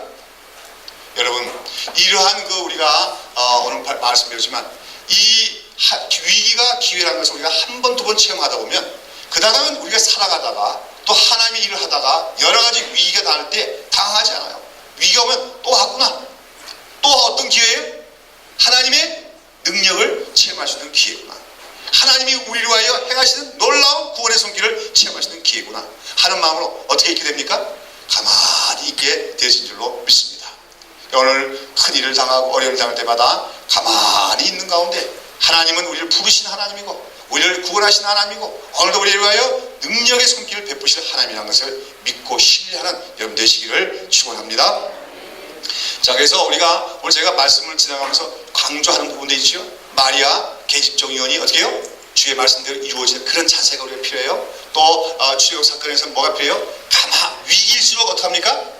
가만히 있는 자세가 우리에게 필요하고, 그렇죠? 그 다음에 사드락 메삭 아벳네고 사건과 다니엘 사건을 보시죠. 그러면 뭐예요? 바벨론에 끌려간 유대인 네 청년이 있었죠. 다니엘이 있고 그 청년 그 친구 누구예요? 사드락 메삭 아벳네고. 이 사람들은 창시 계명까지 다 당한 사람들이에요. 사드락 메삭 아벳네고 원래 본명이 아니죠. 하나냐 뭐 그런 이름들인데 그런데 이들의 그러나 그곳에가 이방 땅에 가서도 성실하게 최선을 다해서 살았더니 우리가 높은 관직에까지 올라갔습니다. 자, 그런데 어느 날 이 느부갓네살 그 바벨론의 가장 위대했던 왕인데 이 그 느부갓네살이 교만해졌어요.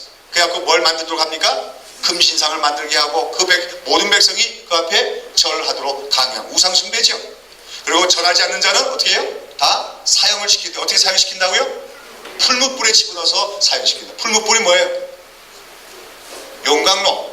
그렇죠? 옛날에 도가니 그 뭡니까 쇳물을 녹여내고 하던 그런 그 용광로를 풀무불이라고 하죠. 거기다 집어넣어서 사람을 사형시켰다고 했어요. 이 온 백성이 거기서 다 금신 앞에 절을 합니다. 그렇죠? 그런데 사드락 메삭 아벳네고가 어떻게 했어요?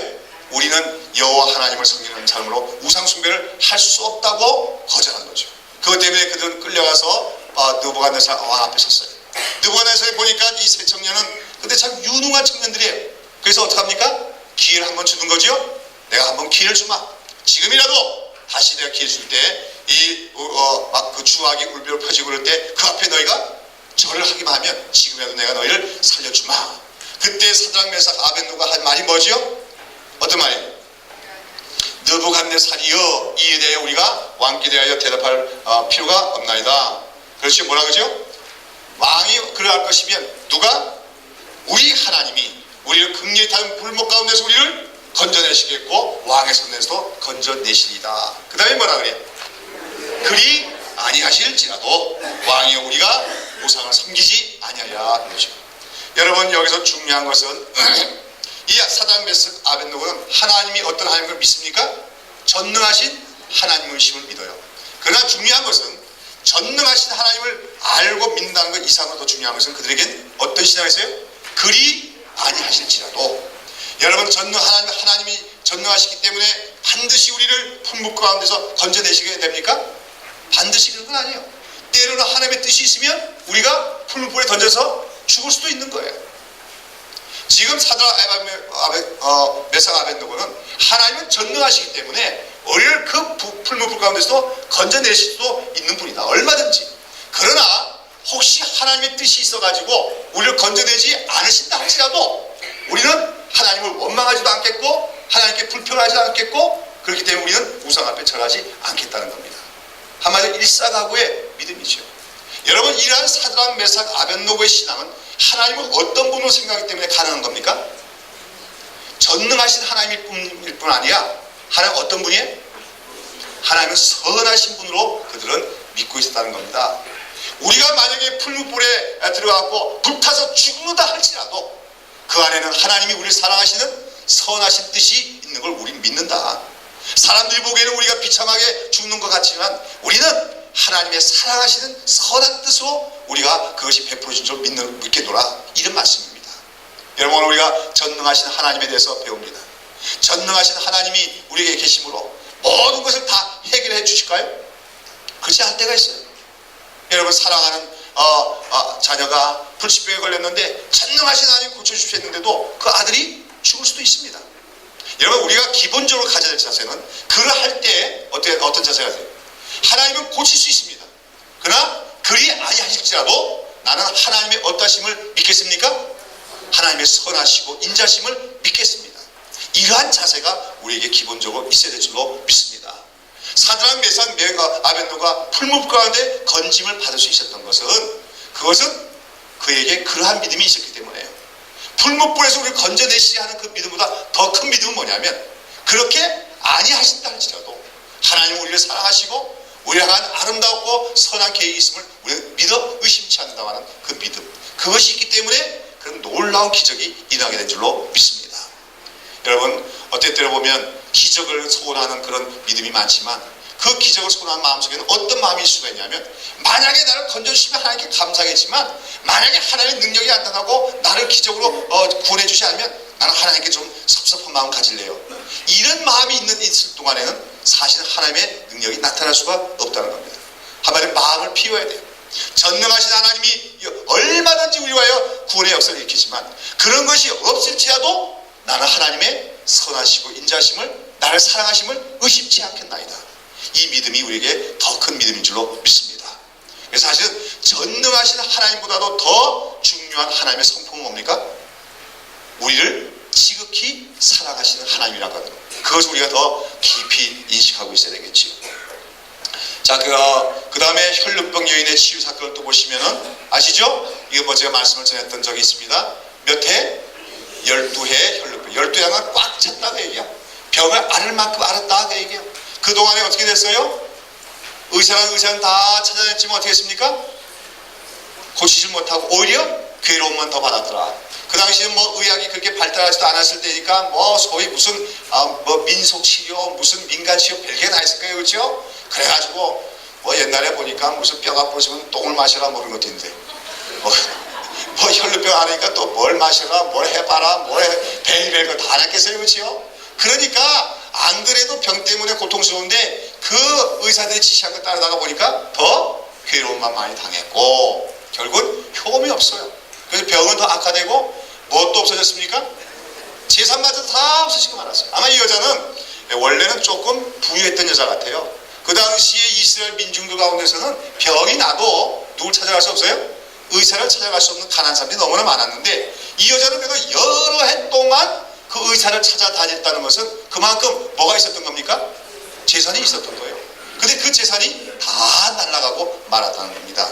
그러다가 이제 누굴 만나게 된 거죠? 예수님 만나게 된 거죠. 그 예수님 만났을 때 예수님이 죽은 자를 살렸고 문둥병자를 가졌고 이런 예수님의 소식이 들려오자 그녀 마음속에 뭐가 생겨난 겁니까? 믿음이 생겨난 거예요.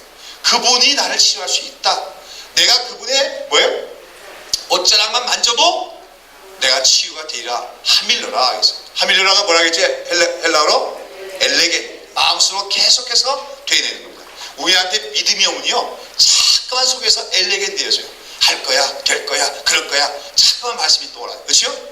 그런 역사가 일어나서 마침내 예수님의 옷자락을 손을 대는 순간에 예수님도 능력이 흘러나와서 그 질병이 순간적으로 치료되고 말았습니다. 여러분, 이 사건을 통해서 우리가 또한 배우게 되는 건 뭡니까? 여러분, 이 여인이 사실은 그 예수님 만나기 몇 년 전까지만 해도 무엇을 의지할 게 있었습니까? 예, 의지할 만한 사람도 있었고 의지할 만한 돈도 있었어요. 그러나 그것을 의지하는 동안에는 문제가 해결되지 않았습니다. 어떤 순간에 예수를 만납니까? 모든 것이 다 의지할 것이 하나도 없고 인간적으로는 절망할 수 없는 그 순간에 예수님을 만나게 되어지는 거죠. 그래서 우리가 기독교에 나오는 중요한 원리는 우리의 인간이 인간 스스로에서 절망하는 그 순간이 하나님으로 말미암은 희망이 시작되는 시간이다. 다시 한번, 우리 인간이 인간에 대해서 뭐예요? 철저히 절망하는 그 순간이 바로 하나님으로 말미암은 희망이 시작되는 순간이라는 것을 우리가 기억해야 되는 것입니다. 근데 오늘 우리는 우리 스스로를 좀 믿고 의지하는 게 있어요, 없어요? 있죠?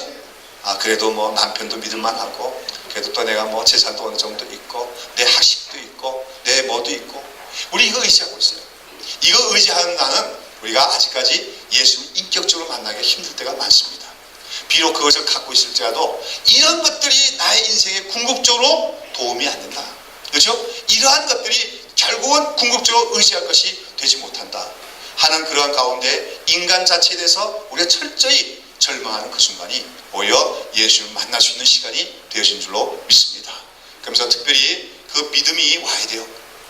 믿음이 오려면 그 혈루병 여인이 예수님에 대한 소식을 들었던 것처럼 오늘 우리는 예수님에 대한 소식을 듣는 게 아니고 무엇을 읽어야 돼요? 말씀을 읽어야 됩니다. 예수님에 대한 말씀을 읽을 때 우리 안에도 될 거야 엘레겐 할 수 있는 그 믿음이 생겨나게 되어지는 것이죠.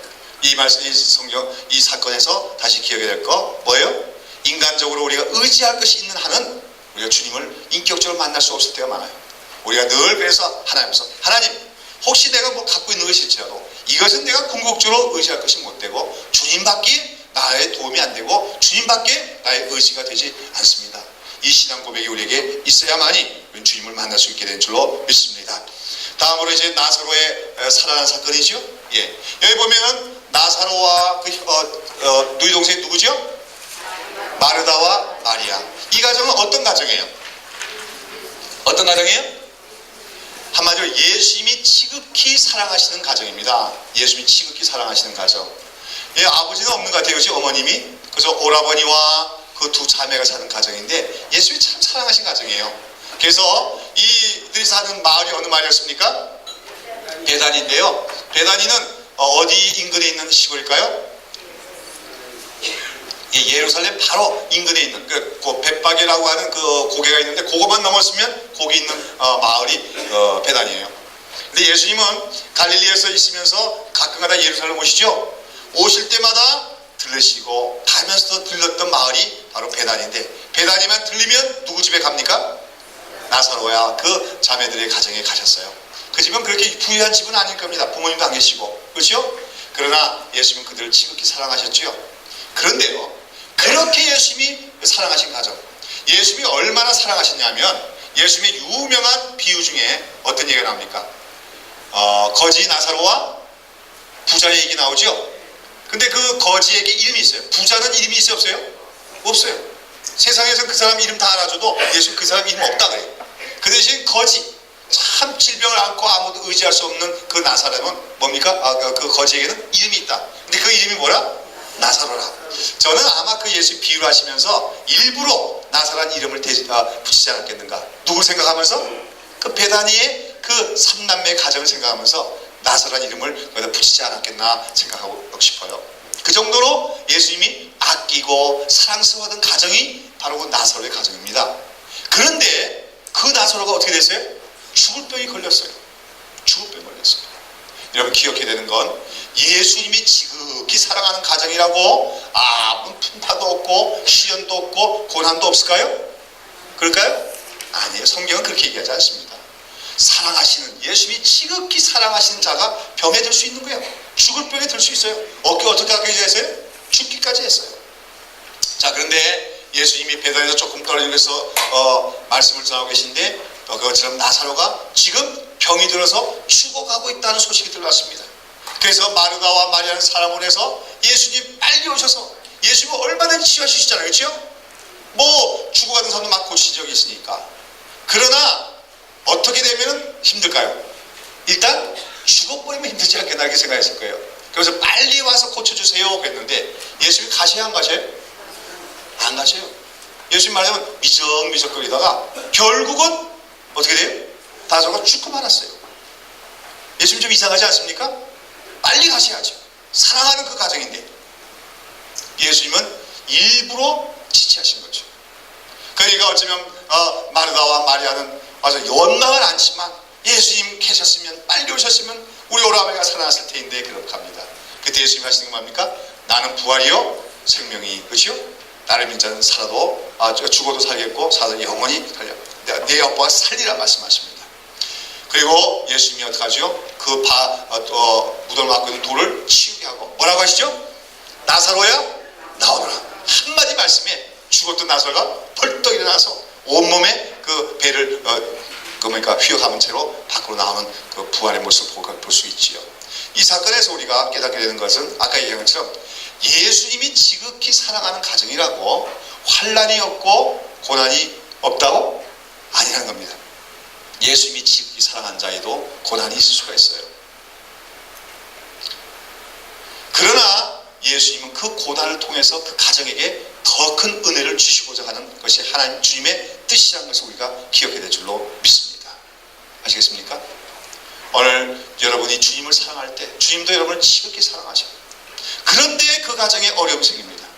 그때 그것은 잘못 믿어서 그런 거 아니에요. 제가 때때로 신방을 하다 보면 어떤 가정은 자꾸만 시련이 있고 환란이 있으니까 하나님이 우리를 사랑하지 않는 게 아닌가, 또는 우리 가정에 무슨 죄가 많아서 이런 게 아닌가 생각해요. 그렇지 않아요. 예수님이 아마 이 땅에 사는 동안에 제일 사랑했던 가정이 나사로의 가정이에요. 그 가정에 죽음의 문제가 있었고 그런 질병의 문제가 있었다는 겁니다. 그러나 그것을 통해서 그들은 더 큰 하나님의 은혜를 덧입게 되어지는 것이죠. 오늘 우리가 내가 하나님이 나를 사랑하신다, 주님이 나를 사랑하신다, 그런데도 내게 고난이 있을 때는요, 그 고난을 통하여 우리에게 더 좋은 것을 주시고자 하는 주님의 은총이 있다는 것을 기억해야 될 줄로 믿습니다. 그런 가운데 예수님이 그 나사로 살릴 때 무엇으로 살리십니까? 말씀으로. 예수의 말씀에는 능력이 있어요. 나사로야 나오너라. 일어나서 나왔어. 어떤 분은 그러더라고요. 그때 예수님이 나사로야 나오너라 안 하고 뭐예요? 다 나오너라. 그러시면 어떻게 했을까요? 그때 무덤 속에 있던 사람이 다 나올 뻔했다고. 근데 그렇게 되는 날이 있을 줄로 믿습니다. 예수님 재림하시는 그날에, 그렇죠? 예수님이 재림하시면서 무덤 속에 잠자는 사람 다 일어나. 예수님 말씀 한마디에 죽었던 자들이 벌떡벌떡 다 일어나서 영광섬으로 변화되는 그 날이 올 줄로 믿습니다. 예수님이 나사로를 살리신 것은 장차 있을 그 부활 사건에 대한 예표로서 우리에게 보여주신 것이죠.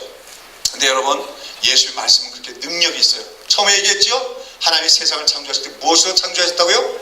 말씀으로 창조했습니다. 그러니까 여러분, 오늘 우리가 신앙은 말씀입니다. 말씀이 내게 주어지고 하면 못할 일이 없는 거예요. 그래서 말씀을 우리가 공부하는 목적은 성경 속에서 하나님이 나에게 주시는 말씀을 우리가 받기 위해서 오늘 말씀을 공부하고 있는 것이죠. 그런데요, 여기서 하나 생각할 것은 그 다음에 넘어가서 그 다음에 이제 마지막으로 이런 전능하신 하나님, 그렇죠? 홍해 바다를 가르시고, 그렇죠? 사드락 메삭 아벤노를 풀무불 가운데서 건져주시고, 또 죽은 나사로를 살리시는 이 전능하신 하나님이 베푸신 전능하신 역사의 가장 대표적이고 가장 극명한 사건이 뭡니까? 바로 예수님이 십자가에서 죽었다가 부활하신 사건인 줄로 믿습니다. 사람들은 예수님을 십자가에 못 박아 죽었어요. 그리고 예수님이 장사해서 무덤에다 넣고 큰 돌로 꽉 가로막았습니다. 근데 어떻게 됐지요? 죽은 지 사흘 만에 그 예수님이 부활하시고 만 것입니다. 영광스럽게 부활하게 된 것이죠. 여러분, 이 죽은 예수를 살리신 것은 무엇입니까? 무엇이 살렸어요, 예수님? 네? 성령의 능력이 예수님을 살리신 것이죠.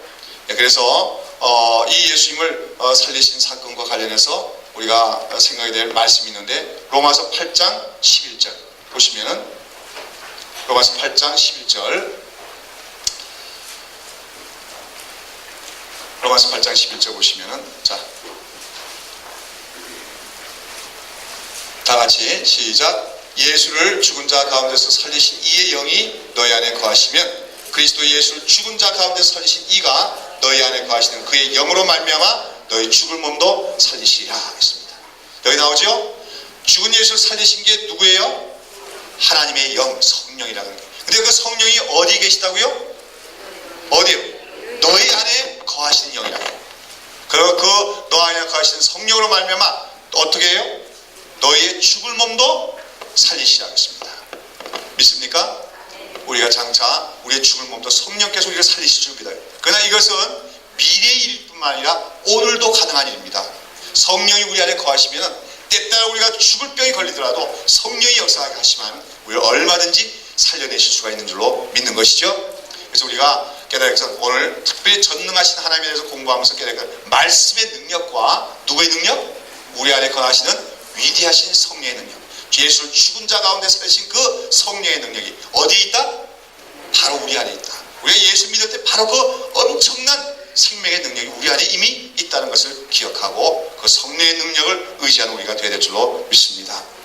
자, 그런데 제가 그 지난번에 문제지를 드리면서는 그 부분을 빠뜨렸는데 오늘 그냥 설명하도록 하겠습니다. 이런 전능하신 하나님, 그렇죠? 말씀으로 온 세상을 없는 데서 모든 것을 창조하신 하나님, 그렇죠? 이스라엘 백성들을 홍해바다를 갈면서 구원하신 하나님, 아브라함에게 아들을 주신, 그렇죠? 정말 죽어버린 자와 같은 아브라함과 사라에게 자식을 주신 하나님, 이런 전능하신 하나님이 우리의 뭐가 되신다고요?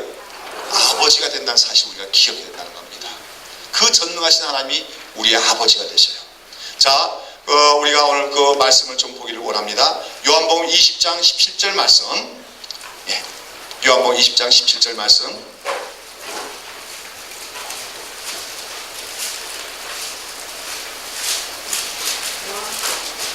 예, 요한복음 20장 17절 말씀 한번 다 같이 읽어보도록 합시다.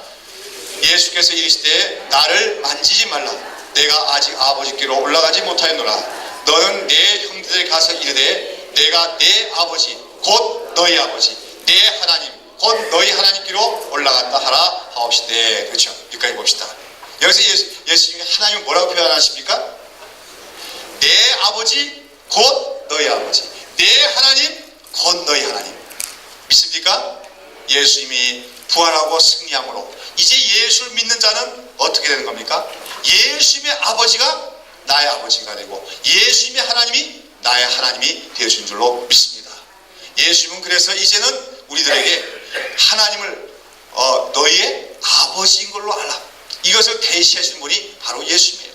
여러분, 예수님 올 당시에 유대교 굉장히 열심히 했지만 그들은 하나님을 어떤 분으로 생각했습니까? 위대하신 하나님, 거룩하신 하나님, 그러나 좀 두렵고 그렇죠? 무서운 하나님을 생각했습니다. 그러나 이제 예수님은 우리에게 오셔서 그 하나님이 어떤 하나님이다? 내 아버지인 동시에 너의 아버지다. 내 하나님 동시에 너의 하나님이라고 우리에게 말씀하고 계신 것입니다.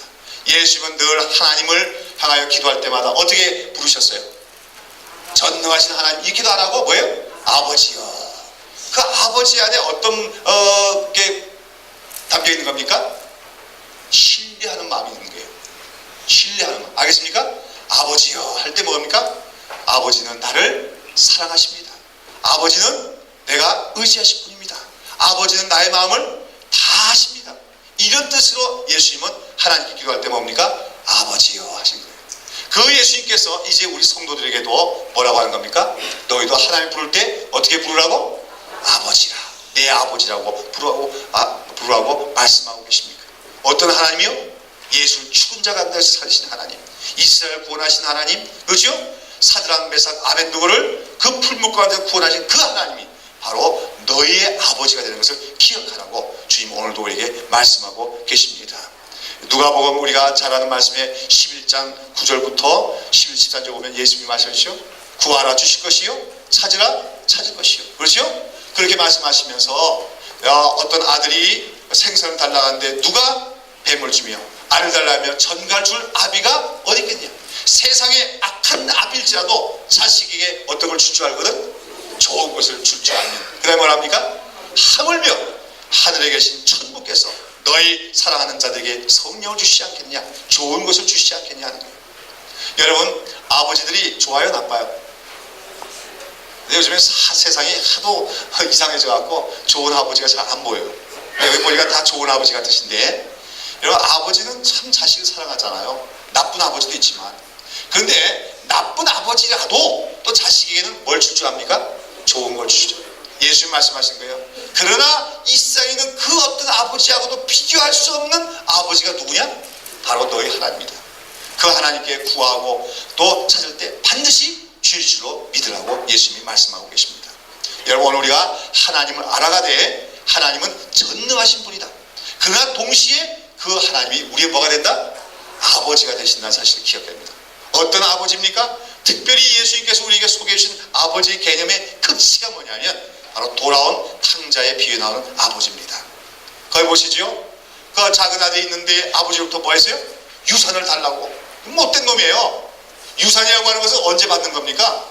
아버지가 죽어야 얻을 수 있는 게 유산인데, 아버지 내 복 유산 달라고 하는 말은 무슨 말이나 말씀다름이 없어요. 아버지 빨리 죽으세요, 그 말은 다른 거 아니에요? 아버지 나 필요 없어요. 나에게 필요한 건 뭐예요? 돈입니다. 이것이 오늘 인생의 문제가 아닙니까? 사람들이 나는 하나님이 꼭 필요합니다, 그럽니까? 나에게 뭐가 더 필요합니까? 물질이 더 필요합니다, 그거 아니에요? 우리가 돌아온 탕자예요. 뭐 꼭 돌아온 탕자에서 전과가 몇 범이 있고 뭐 허랑방탕 살아야 되는 게 아니라 하나님보다도 물질이 더 소중하고 하나님보다도 돈이 더 나에게 소중하다 생각하면 다 돌아온 탕자나 마찬가지가 된 줄로 믿습니다. 그런데요, 그 아버지가 그 아들에게 그 돈을 줘요, 안 줘요? 가져가라. 다 하세요. 이 녀석은 한번 고생해 봐야 된다 그러죠. 줬어요. 애들이 그걸 갖고 신나게 나가서 쓰고 먹고 향락을 즐기다가 결국 어떻게 됩니까? 다 쓰고 거지가 되고 말았지, 그것이요?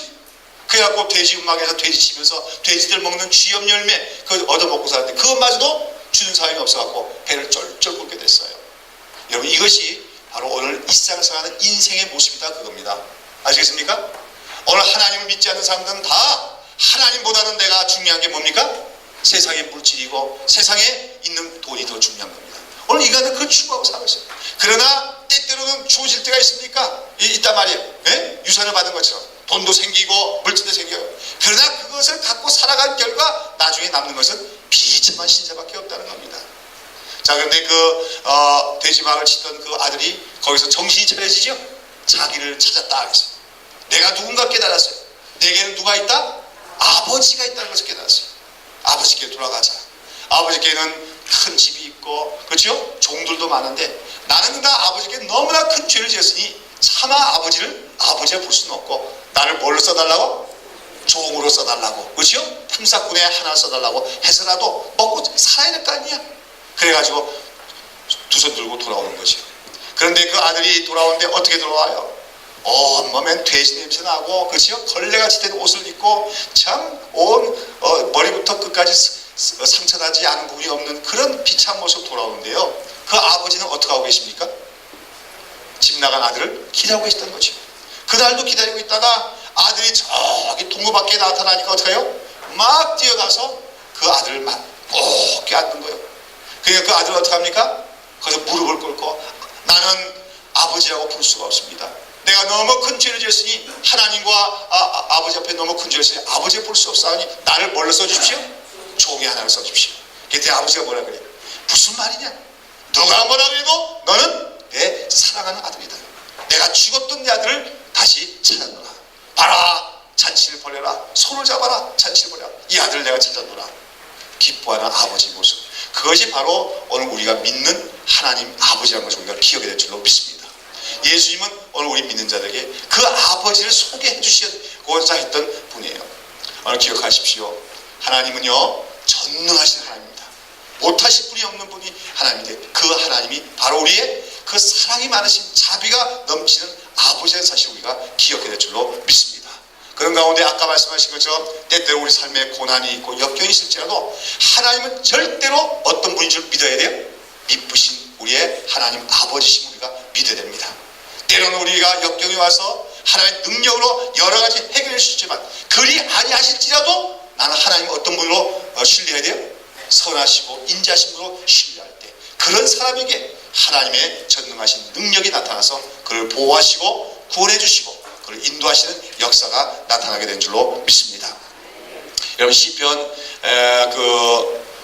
103편 14절 보면 하나님께서는 어떻게 하냐면 아비가 자식을 불쌍히 여긴 같이 여호와께서 자기를 경외하는 자를 불쌍히 여기시나니 이는 저가 우리 체질하시며 우리가 진토임을 기억하심이라고 했어요. 하나님은 아비가 자식을 불쌍히 여기는 마음으로 우리를 바라보고 계십니다. 사랑하는 여러분, 이제 우리 마지막으로 전능하신 하나님께서 우리에게 하시는 약속을 관찰해 보십니다. 하겠습니다. 여기 다 찾아보셨죠? 거기 보면 하나님이 우리를 얼마나 사랑하시나. 하나님의 한마디로 우리를 말합니다. 내가 너를 구속하여 불렀나니 너는 내 것이라고 말씀하고 계십니다. 그래서 두려워 말라. 내가 너와 함께함이라고 약속하고 계십니다. 그래서 하나님은 오늘도 말씀하시기를 사랑하는 자여 네 영혼이 잘된 같이 네가 범사에 잘되고 강건하기를 하는 것이 우리 하나님 아버지의 마음이라고 하는 것이죠. 사랑하는 여러분, 오늘도 우리는 하나님을 믿습니다. 전능하사 천지를 만드신 하나님 아버지를 내가 믿사오며 이 고백할 때마다 우리 하나님의 그 무한하신 능력, 그렇죠? 얼마든지 모든 일을 해결할 수 있는 하나님, 우리 인간으로는 도무지 불가능한 것도 하나님만 도와주시면 얼마든지 하실 수 있는 그 하나님이 바로 우리의 어떤 아버지 분이다? 우리의 사랑하시는 아버지다. 우리를 지극히 사랑하시고 때때로 우리가 허물과 있고 잘못이죠 용서해 주시고 우리가 그분을 정말 신뢰하기만 하면 얼마든지 은혜와 자비를 베푸시고 그 전능하신 능력으로 우리를 도우시는 하나님이 우리의 하나님이라는 사실을 날이 갈수록 더 깊이 깨달아가는 역사가 여러분의 있기를 바랍니다. 그럴 때 하나님이 그 전능하신 능력으로 여러분의 삶을 지켜주실 것이고 인도하여 주실 때 우리는 세상에 살아가면서 어려운 일을 당하고 염려하지 않으며 그 하나님 아버지를 신뢰하는 마음속에서 늘 승리하는 성도들이 되어질 줄로 믿습니다. 우리 하나님을 아버지를 찬양하고 그 아버지의 사랑 안에서 거하시는 성도 되시기를 예수님의 이름으로 축원합니다.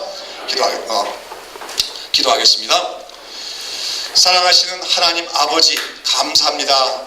오늘 우리 엠마오 제자 성경부 1과 성경부 공부하면서 우리 하나님은 전능하신 하나님, 정말 말씀으로 모든 것을 창조하신 하나님, 정말 인간으로는 불가능한 것을 모든 것을 행하시는 위대하고 참 전능하신 하나님이시지만 그러나 그 하나님이 오늘 우리를 사랑하시고 우리를 긍휼히 여기시는 아버지가 되심을 우리가 배웠나이다.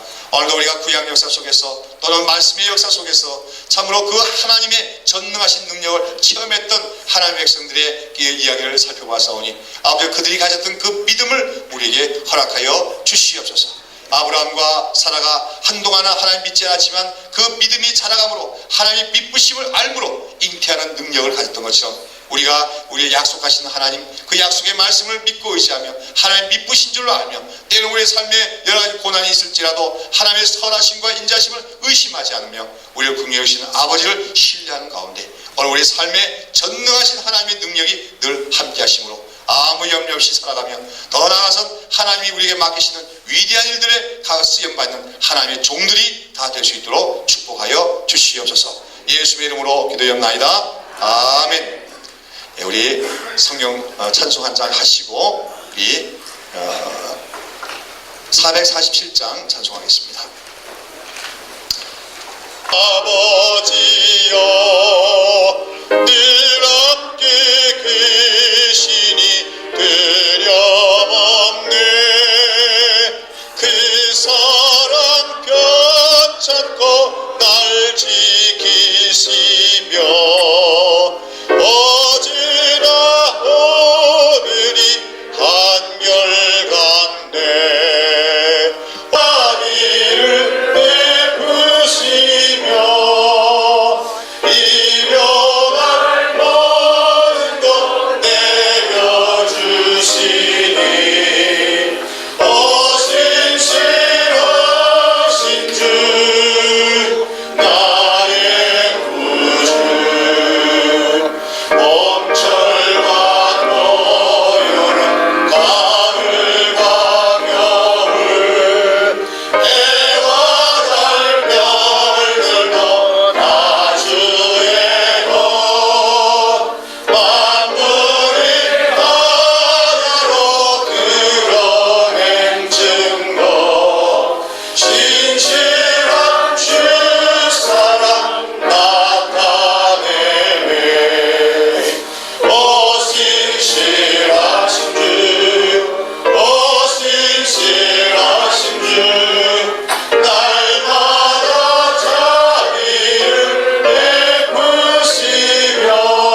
신실하신 분이에요.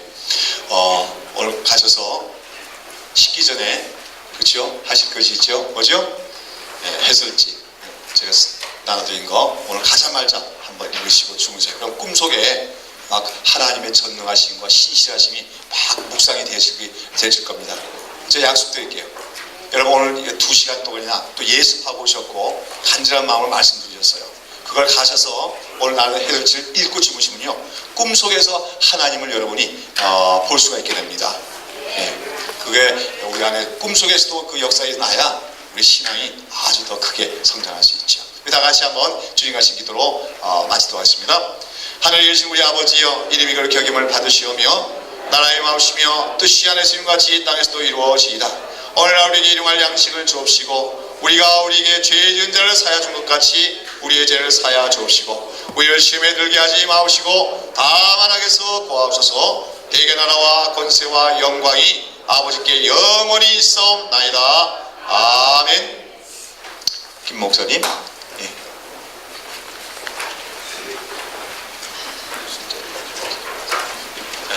숙제? 숙제 다 하셨죠? 근데 나눠드린 교재에다가 쓰시면은 또 그거 되니까 교재채 내십시오. 교재채 내도 되고 교재하신 분들은 가능하면 별지에다가 1번 이렇게 하고 2번 해갖고 쓰셔가지고 내시면 좋겠어요. 제가 한번 보야 또 여러분이 더 어떻게 또 더 잘 할 수 있겠는가 또 제가 검토할 수도 있으니까 반드시 숙제는 내주시기 바랍니다. 혹시 그 지난주에 그 숙제를 가지고 원본을 거기다 하셔가지고 원본을 내셔야 되는 분들을 위해서 뒤에 좀 준비해 놨거든요. 그러니까 그 원본에다 숙제하신 분들은 내시고 가시면서 그 강연을 하나 더 받아가시기 바랍니다. 그렇게 하시고 그다음에 그 출석표를 하나씩 나눠드렸는데 숫자가 많아서 제가 다 파악하기가 너무 어려워요. 지금 교재 나눠주기도 어려워서 그냥 그거를 좀 마련했습니다. 조금 재래식 방법이긴 하지만 가시면서 꼭 그 날짜와 이름을 이렇게 써가지고 내주시기 바랍니다. 그러면 출석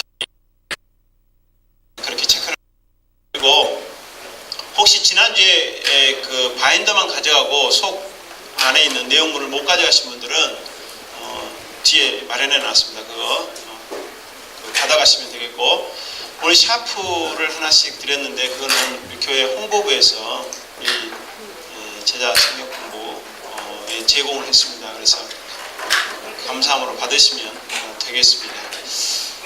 예, 이상입니다. 안녕히 들어가시기 바랍니다.